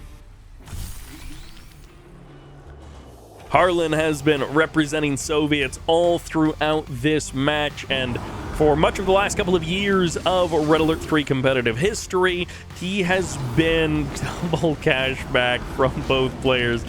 He has been the best, or like maybe top 2 players of Red Alert 3. Like when you see people face Harlen, they don't typically win, and he plays Soviets and he plays it better than anyone else. So you can complain about Empire, you can complain about cryocopters with allies, Tengus with Empire, VXs, whatever you want, and it doesn't matter. Harlen smashes them all. Okay, here we go.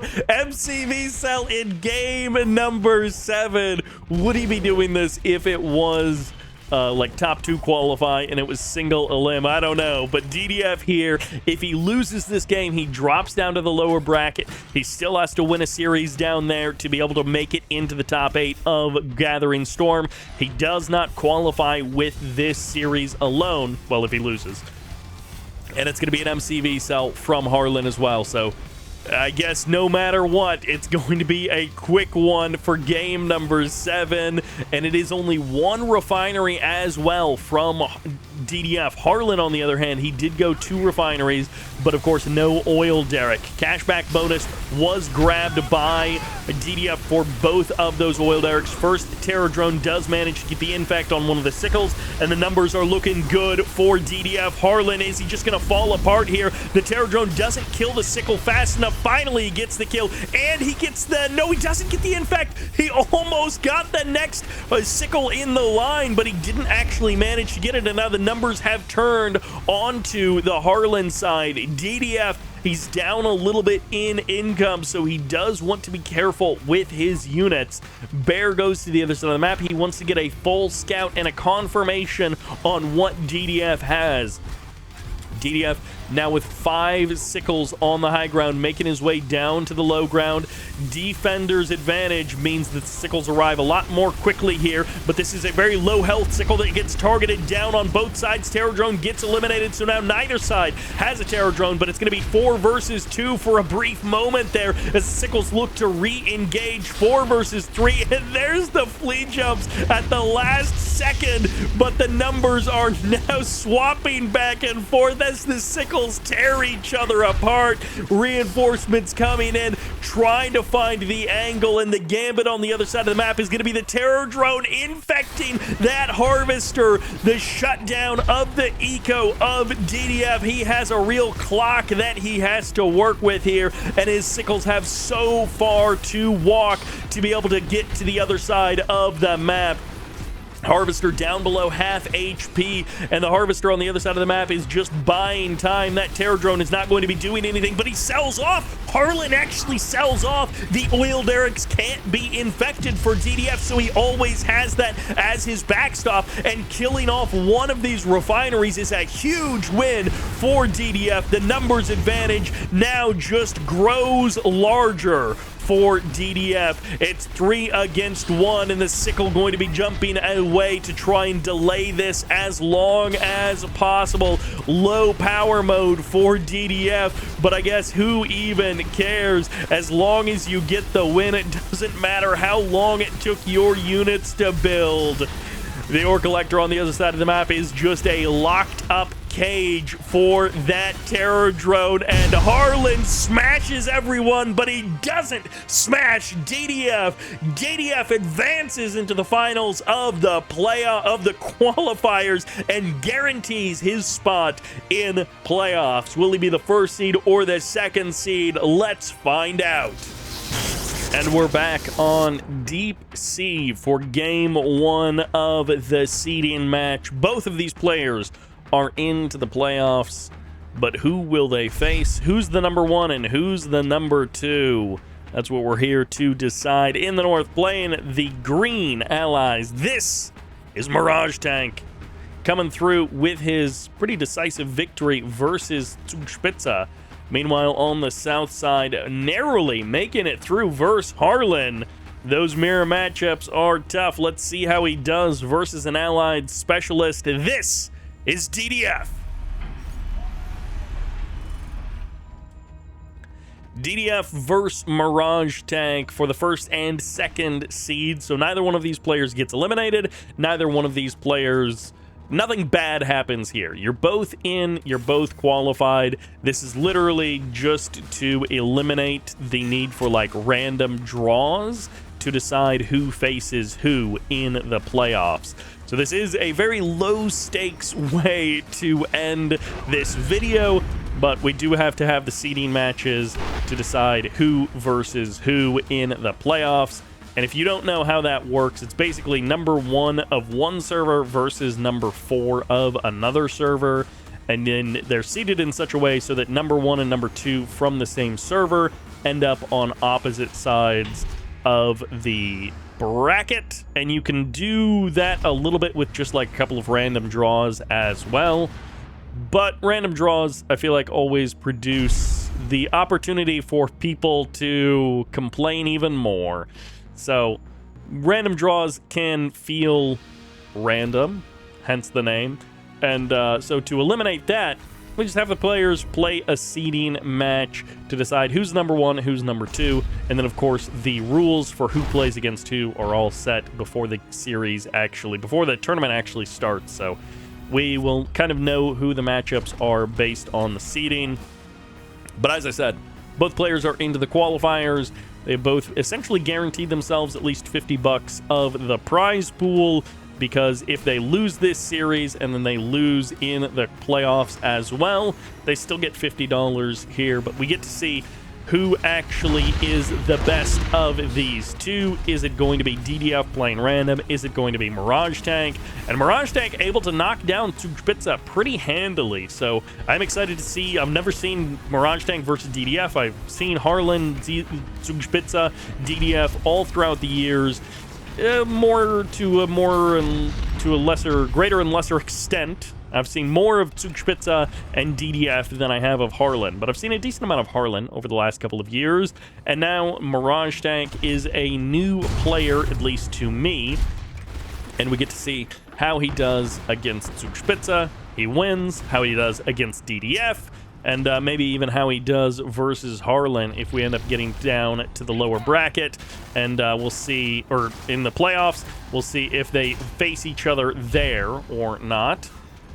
Bullfrogs looking to deal with the cryocopters, but this is very quick cryocopters from MirageTank compared to how he played previously in a lot of the series that we've seen him in. He has not been a huge cryocopter player. He has been doing other things. And DDF is going for that 4 refinery setup, but all the land expansions. No water expansions currently for DDF. We'll see if he decides to stick around on the land or if he does expand out to the sea. You can see the dog from MirageTank is double checking. Actually has dogs at both locations, so if there is some kind of sneaky around the back sort of play that happens, he will know about it. Walls coming up from MirageTank, actually walling the building in. I'm not trapped. You're not trapped in here with me. I'm trapped in here with you, or something like that. As I don't know that the one conscript that's inside of that building really cares too much about the walls, but eventually he may end up regretting the fact that he is trapped in those walls, that he is now imprisoned instead of being in a building and being from place of power. He's locked up. DDF goes for the water expansion. Just after I say that he's staying on the land, that he's locked himself on the high ground. Nope, he goes down to the low ground, and the Twin Blade will clean out the dog. And of course, because of the building mechanic of the Soviet player, that does delay the refinery by a little bit. The MCV did get there, had to wait around for the Twin Blade to come clear out the dog before the refinery could be started. But for the current moment, this is looking pretty good on the DDF side. When the Allied player is able to lock you down as the Soviet player and, like, keep your economy really gated, it can create a lot of problems. But here it feels like the Allied player has done nothing to limit or gate the Soviet player, and so he just gets to do whatever he wants. And in this case, cryocopters don't do nothing to Twin Blades. Athena Cannon shows up, and there's the Mirage Tank. It's maybe an harbinger of doom as Mirage Tank taps out. His Mirage Tank goes down, and he can't tank the damage anymore. He is just done and dusted. Game number 1 goes to DDF. It's random, but it doesn't always feel that way, as we have got ourselves another Soviet versus Allies matchup. And here we are on Infinity Isle for the absolute classic. This is El Clasico of Red Alert 3. Soviets versus Allies on Infinity Isle. None of that Empire stuff introduced in the third game. Of course, no Yuri faction returning from the second game. This is El Clasico. Will the Allied player go for an ultra-fast airfield? It looks like the answer is, well, not an ultra-fast airfield, but it is a quicker than second refinery kind of an airfield. Meanwhile, it is double refinery into super reactor for the Soviet player. So big delay on that war factory. No early units, not worried about, well, tons of early units, but they just all happen to be infantry units. They all happen to be barracks units. Not at all worried about getting the first Terror Drone, Bullfrog, or Sickle out of the war factory as fast as possible. And there's the MCV pack-up, so he is delaying his war factory even longer. He's going to reposition out here on the water for a third refinery, and the dog is looking to stop it. Double Bear will be moving out onto the water to respond, and they are spaced far enough apart that the Roar cannot get both of them, as the refinery gets started anyways, and now this dog is not going to be able to do anything anyways. You can't bark at the refinery to stop it from building or something, and DDF gets the perfect encounter as well. What are you doing? That's interesting. He does save one of the Vindicators. He did manage to kill off all of the Flak Troopers, so he does manage to get maximum value for that Vindicator, and one Vindicator does end up surviving, so I think that was a positive trade there. If there was only 4 Flak Troopers, then it ended up being a null trade. Oh wait, no. Flak Troopers are 400. They should be 300, but they do cost 4. So that is actually a positive trade for the Allied player, but normally you want to keep a hold of those Vindicators a little longer. Third refinery up for both players. Naval Yard as well for the Allies. And a little doggy down there for the Scout. Fourth refinery on the way potentially for DDF as he moves his MCV to that high ground. And of course, with the crane, he can get that airfield at the same time. Super duper delay on any kind of war factory from our Soviet friend, but the Allied player is also happy to play this one out. Fairly slow, macro-oriented, not too crazy in any dimension, and so everyone is just happy to play it a little bit slow, get going for the later stages of the game. And yeah, that means the first 3, 4, 5 minutes of the game, not a lot of action, not a lot happening. Mig and Apollo going to be kind of taking as shots at each other. Naval Yard and a refinery can be added on to the low ground.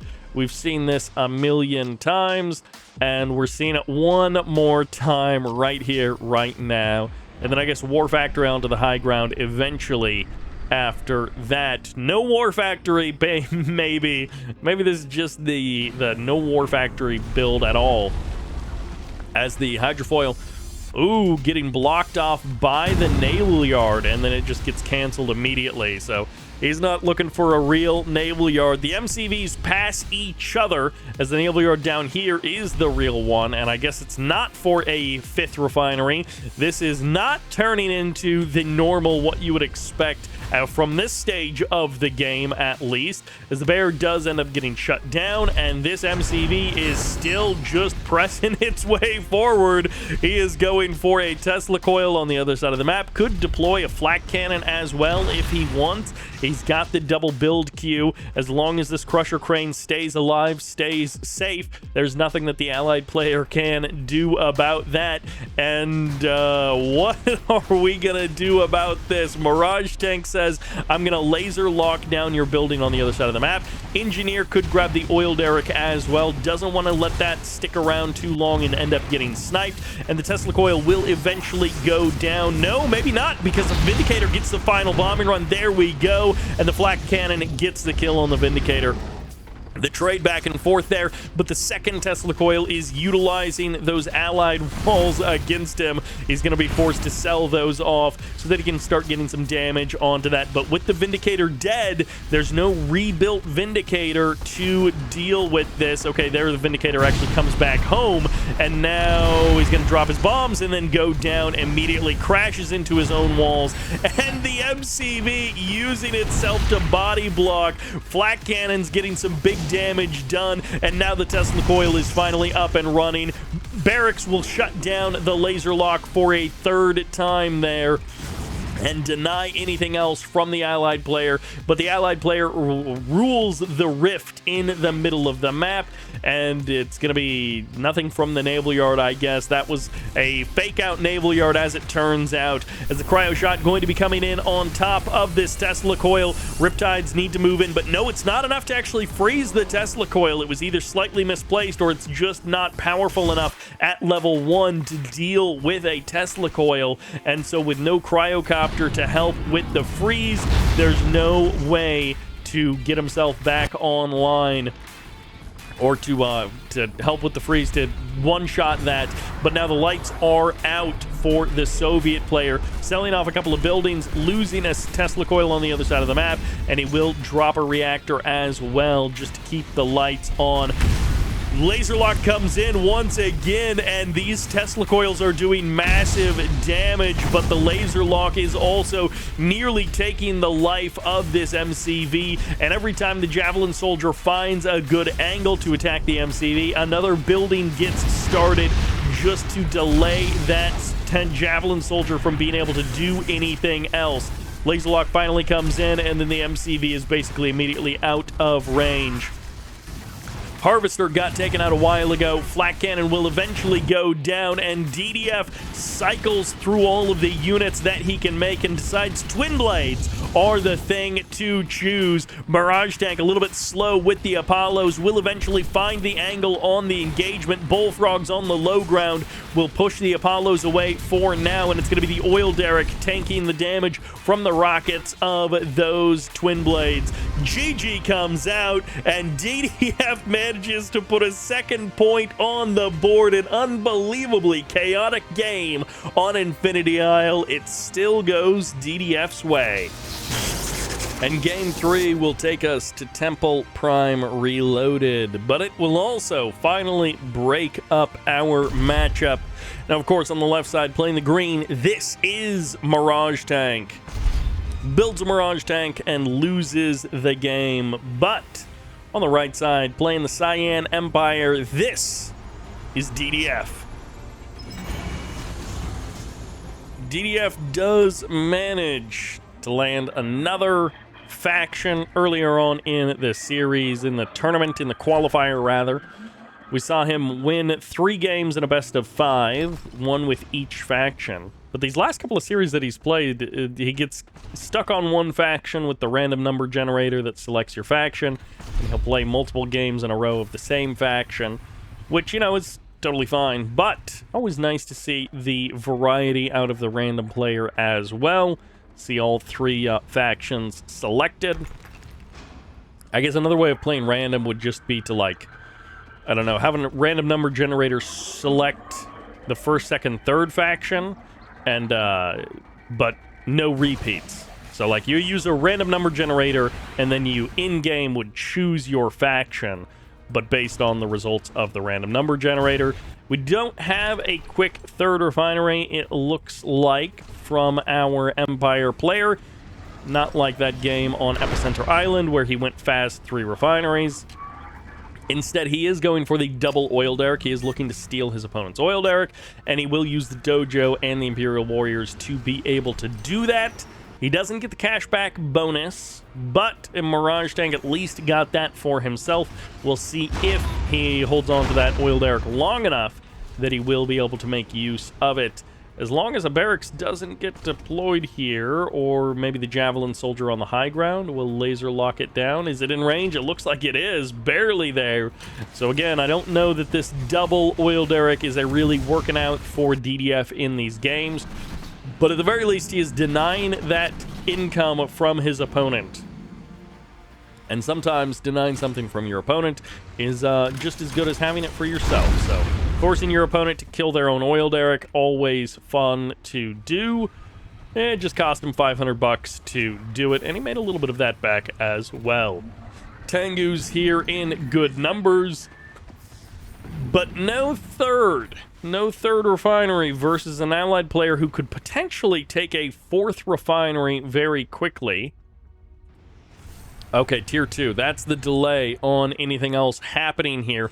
It was the move towards tier 2 for the Mecha Bay, and now that we have that, strikers can be produced. Those VX troops can join nobody, I guess. They can join the Tengus, but only the Tengus who have been destroyed, as the Apollos clip the wings of that first VX that popped on out from that war factory. And this is a tier 2 allied player as well, so instead of going for a fast 4th refinery, he's instead gone for tier 2. He's got the possibility of cryocopters out on the field. I love this random dojo being deployed in the middle of the map. It's always nice if you can get a little bit of value out of that dojo, but it's always nice if you can hide it a little bit to be able to sneakily produce those infantry units. But I do genuinely like that DDF is making use of that dojo that he produced earlier, that he's getting some value out of it, and he is going to make it part of his overall game strategy. It's not just going to be Tengu VX until the end of days, and it does force your opponent to deal with the tank busters at some point. The Vindicator goes down. That was not a good angle there for the Vindicators. They do get caught by those strikers, which I guess just now got the rocket pod upgrade. They didn't even have the rocket pod upgrade before that, I guess. And they're now stomping their way to the front line. Apollos are here, but of course the Apollos aren't much to worry about. Triple cryocopter, that is something to worry about. And the Tengus are the thing in the sky. They have to worry about those Apollos. Imperial Warriors gonna look for the fight versus the Peacekeeper. Good bomb splitting from that Vindicator cleans up both of those tank busters, and the Engineer is also making its way onto the map from the MCV cell, it looks like. I'm gonna guess that's where that guy came from, and that is where the economic boost came from for DDF. We'll see what he's actually able to do with it. But this Engineer sneaking along the north side. Ooh, he's going out to the water. He could potentially go for the airfield, go for the MCV. No, he gets spotted. Never mind. All of the hopes, all of the dreams are now gone. They are now lost. And I guess the nice thing about the MCV cell is that DDF already has this dojo as well. Would have been very nice for MirageTank if he had found a way to sneak out a 4th refinery. Would have given him an even more firm foundation to stand on, because as you're playing against an all-in Tengu VX player, you're probably going to be losing some harvesters, and having a 4th one to help stabilize your economy when you don't have an oil derrick is always nice. But MirageTank has obviously been... he's got other things to worry about for most of this game.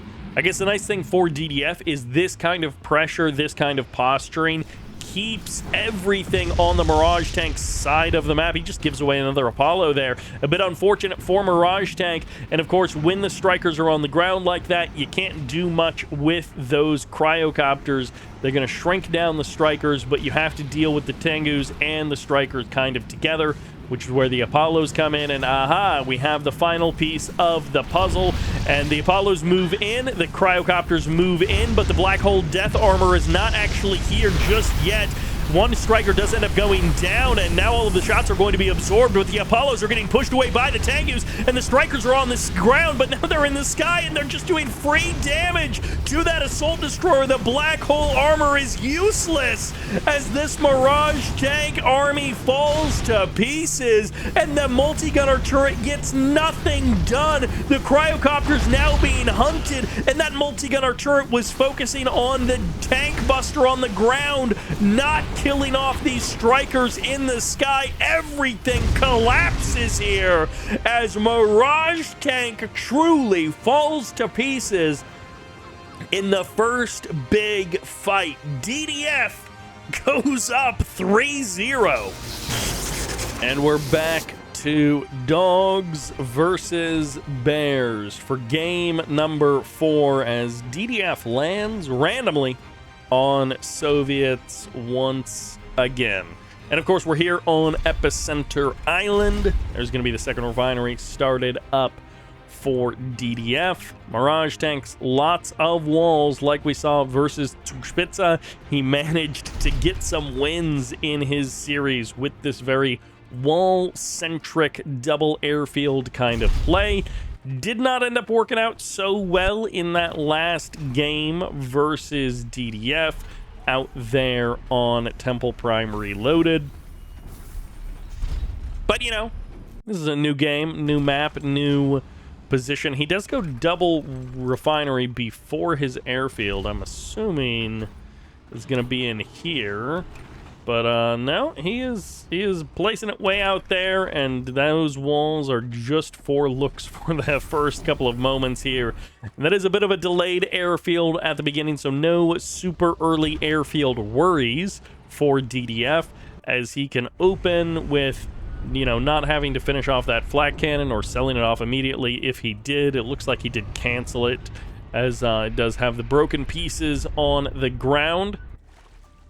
Bullfrogs are now out, though, and the Vindicators are going to be taking out some of those early targets around that side of the map. Goes water expansion first, it looks like, for Mirage Tank, and then he can go up to the high ground, and it's a short walk to your 4th refinery from that perspective.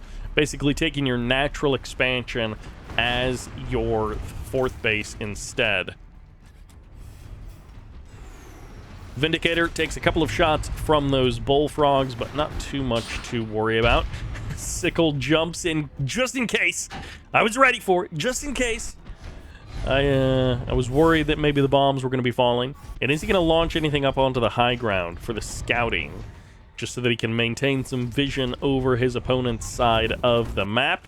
Conscript up there, dog and bear going to be going at each other in the north. And a couple of conscripts up there will keep an eye on everything. Refinery up and running. And then MCV goes tier 2 before the move out to that high ground expansion. One bullfrog goes down, but trades back for a Vindicator. So, again, a bit unfortunate. Ooh, where's this guy going? That is a bit of a drive to end up all the way over there. But he does have the shrink ray to get there a little bit faster. Bullfrog going to be doing a bit of damage to that Vindicator as well. And the Vindicator goes down again. These little bits of damage, just what is this guy doing? He shrunk him down and then drove him the wrong way to just end up here. And it's, what? Is he, okay, he's trying to, I don't know what he's doing.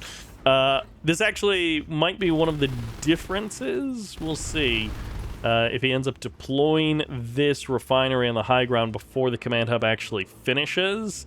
It doesn't look like it, so I think that is banned on the BattleNet side of things as well. I'm not sure what the point of the double shrink of that command hub was, and then he ends up just waiting for it to finish anyways, so just move your MCV up there. He didn't save any time. He didn't do anything all that great with it. It was funny to watch, though.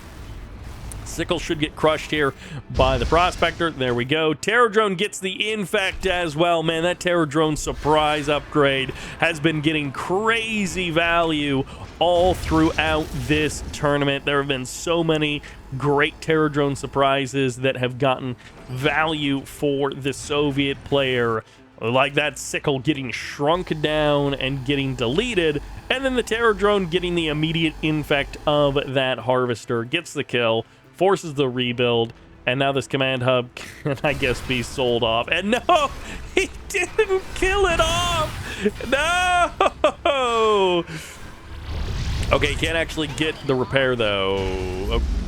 Ooh, that was a bit silly.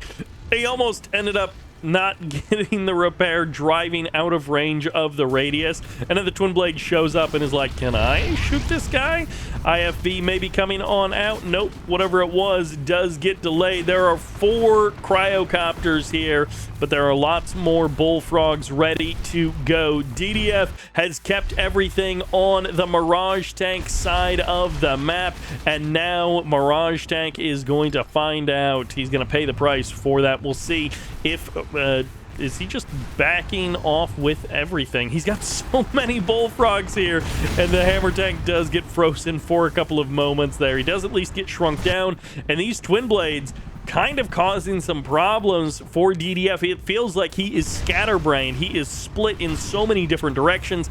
He did not attack with a singular focus, but behind this, he is getting a 5th refinery up and running. So he's doing a bit of harassment, trying to do a bit of killing off of your opponent's stuff. Satellite drop, it looks like cleaning up a power plant. A little bit of low power mode for Mirage Tank, so no multi-gunner turrets to worry about for the current moment. Hammer Tank, again, just going to try and play on the edge of range here, getting forced away by the shrink ray of those cryocopters. Twin Blades now coming in, and now it feels much more focused. DDF is playing around one single attack front in this setup, and now the Guardian Tank on the front line, he can't do anything either, because as soon as he steps forward, he gets stasised by the Terror Drone. Bullfrogs managed to get a kill there. The cryocopters are still around. They're staying at full health pretty much with the help of those repair drones. But this is DDF locking Mirage Tank in a cage. He can't go anywhere. He can't do anything outside of the build radius of his base.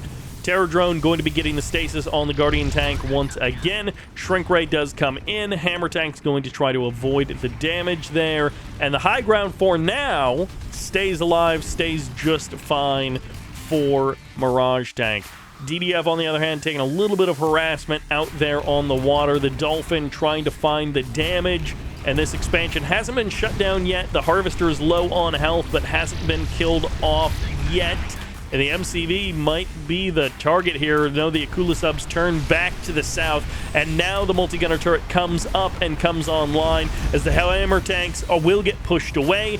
Bullfrogs also getting pushed away. The cryocopters not able to do too much more there. Hydrofoil goes down.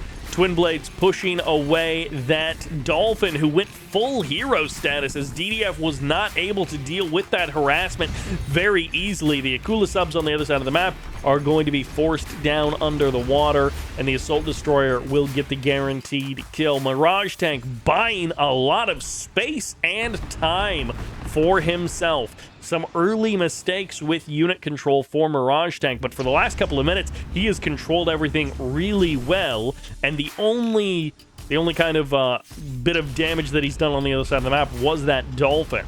Inside of his own base, he has done a good job of controlling things and minimizing the damage from DDF, but on the other side of the map, he has not been able to accomplish anything significant, and there's the Akula sub going down there. Guardian Tank stepping forward. Cryocopters can return to the main army as they're no longer dealing with those naval forces down in the south. Twin Blades moving in. This is the hope of DDF to split the attention of the allied player. Kills off the multi-gunner turret, but just as another one is ready to take its place. Tier 3 would be a lovely upgrade here for MirageTank to get an Athena cannon out on the field and be able to actually poke and prod this ground army safely. He would need to keep it safe from those twin blades, but that is at least possible to do. Cryocopter is going to be shrinking down those units. Guardian Tank getting a couple of shots off here, and the Bullfrog will go down, but of course it hits back with the Terror Drone. Twin Blades moving in. IFV's happy to trade against those units, and the Hammer Tanks are shrunk down, but a couple of them are still full size. Guardians getting clobbered by those Twin Blades, but the Twin Blades getting swatted out of the sky by the IFVs. Hammer Tanks pushing back forward. Cryo Shot got used in the middle of that attack. Didn't end up getting very much value for it, and now the double Dolphin harass on the opposite sides of the map. Finally, MirageTank able to actually get some work done. It's just harassing harvesters for the current moment, but at least he's finally able to do something to his opponent. DDF has not been able to bust down that front door, and MirageTank manages to hold his base secure and do a little bit of damage on the other side of the map, knocking down one of these harvesters, keeping this Soviet player from that 5 refinery economy. When you've only got 4 of them that are actually working, that actually have harvesters at them, it does limit your opponent a bit, but harassment doesn't win the game by itself, usually. So we need something a little bit more for MirageTank than just that 1-2 punch of attacking 2 refineries. On the other side of the map, MirageTank getting his own 5th refinery up and running. Harvester, okay, weirding out for just a moment there. Iron Curtain now up and running. We saw it building a moment ago, and this is the next piece of the puzzle for DDF.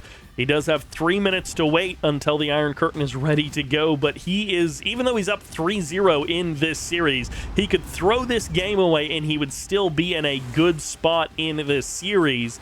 He is not ready and willing to do that. He is playing this one out so careful, so cautious, and getting dreadnoughts, worried about the harassment, looking to shut down anything and everything. And because there's no hydrofoils with these Dolphins, it's going to be up to the Apollos to try and do some damage. Another Dolphin will end up going down there, and the expansion in the north may be safe for now. We'll see if the Dreadnought is able to level the expansions in the south.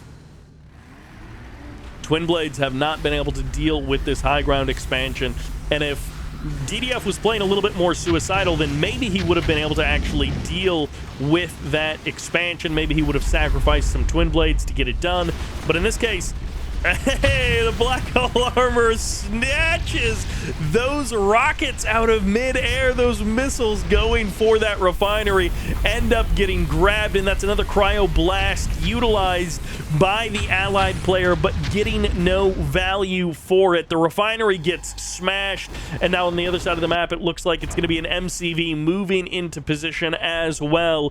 DDF now creating chaos for the allied player, who got a couple of attacks onto the Soviet side of the map and then hasn't been able to do anything since then.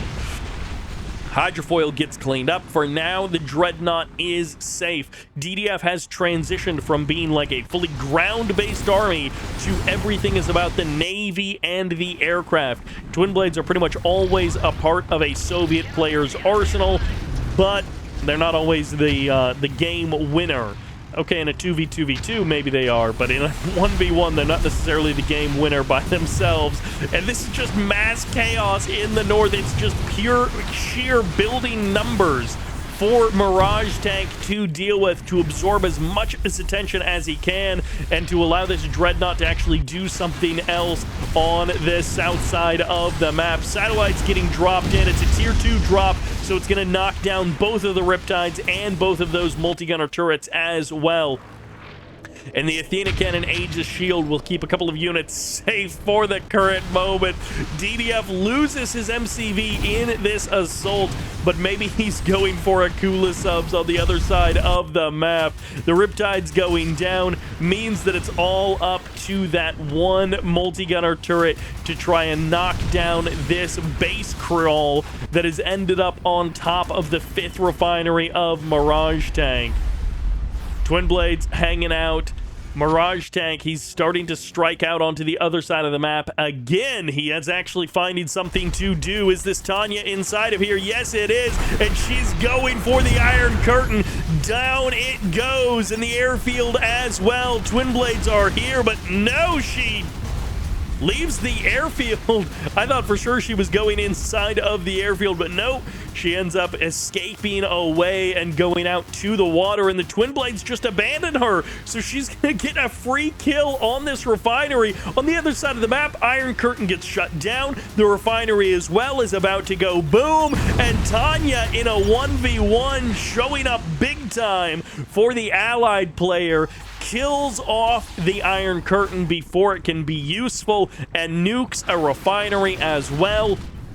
Gets the Harvester also, because when your opponent is playing Soviet with a Crusher Crane, getting the Harvester is almost as important as getting the refinery. The refinery is, you know, the 55%, and the Harvester is the 45%, because the cashback on a quote-unquote free Harvester is quite good when you've got the Crusher Crane. Another hammer tank going down. The Athena cannons finally showing up, and it feels like MirageTank is on the edge of stabilizing, and then here come the Twin Blades. They roll into his base, and the IFVs trying to push away these hammer tanks, trying to push away these bullfrogs so the cryocopters can be safe. And for the current moment, they are definitely doing that. Twin Blades show up. They're going to be able to knock down that turret without too much trouble, and now they can knock down all of the buildings after that. It looks like a bullfrog going down, and a full-sized hammer tank will be fighting for its life, but it will not manage to do anything else. Twin Blades will get the kill on the refinery, and MirageTank, oh boy, he does not want to be walking in to discover two dreadnoughts are waiting for him.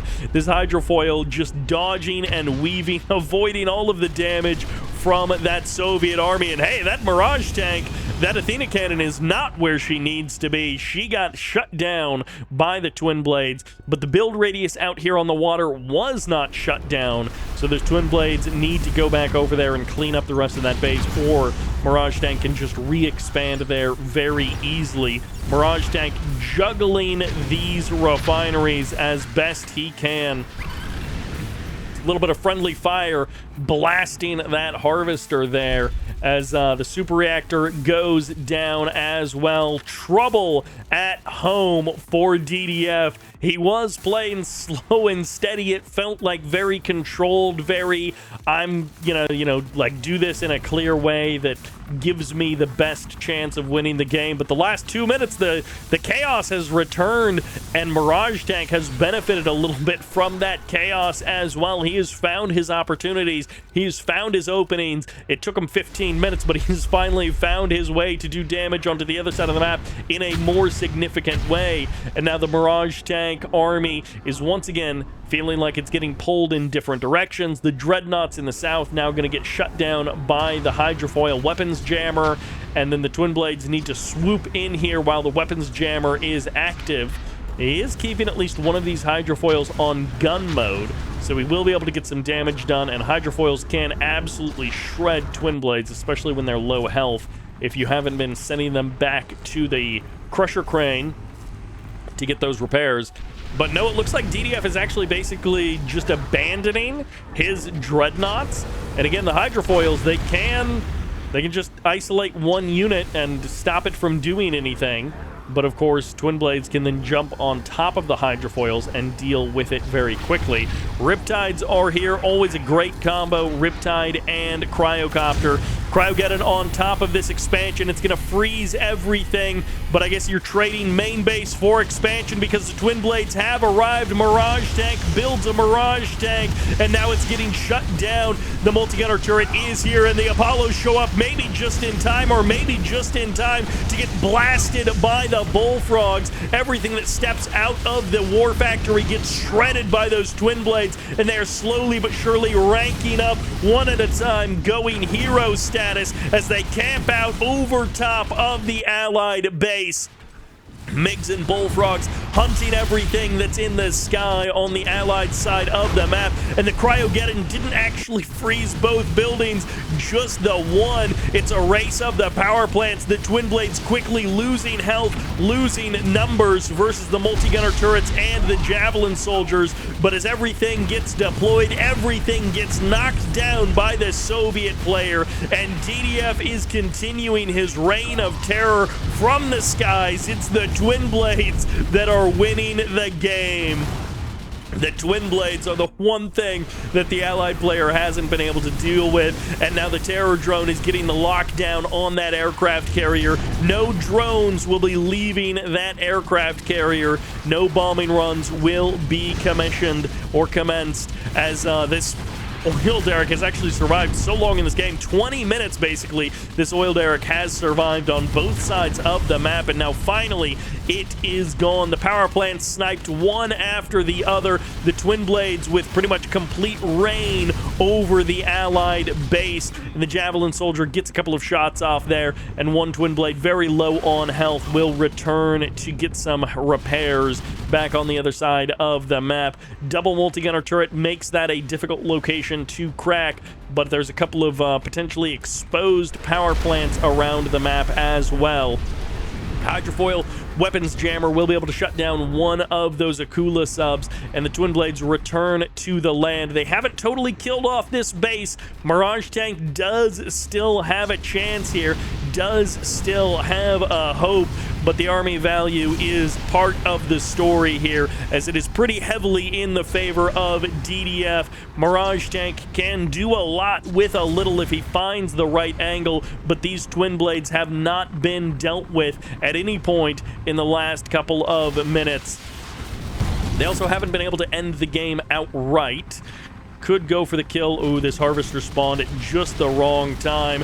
MirageTank now going to have to deal with the Twin Blades out here over the water as well. Akula subs coming back online. And this Hydrofoil, he doesn't have his weapons jammer. The Apollo shows up. The Bullfrogs aren't nearby, and the Hydrofoil can't find the damage. This is 5 fully heroic Twin Blades, and it feels like several times they've been on the verge of getting caught, but every time they just don't get caught. They manage to slip away. They manage to escape, and DDF keeping his forces alive and online. He slowly but surely chips away at MirageTank and earns himself the 4th victory in this game. There's the crash from Red Alert 3 right at the end of this series. It was hard fought, and in the end, DDF gets the win. Thank you all very much for watching. Huge shout out to Tim from MediaStorm for sponsoring this event, for creating this whole thing, making it happen. Huge shout out to the BattleNet referees making this side of the qualifier happen. And of course, we're going to be jumping into the lower bracket, and then we've got the CCO qualifier after that. Thank you all very much for watching. I hope you enjoyed it, and this is Cybert signing out.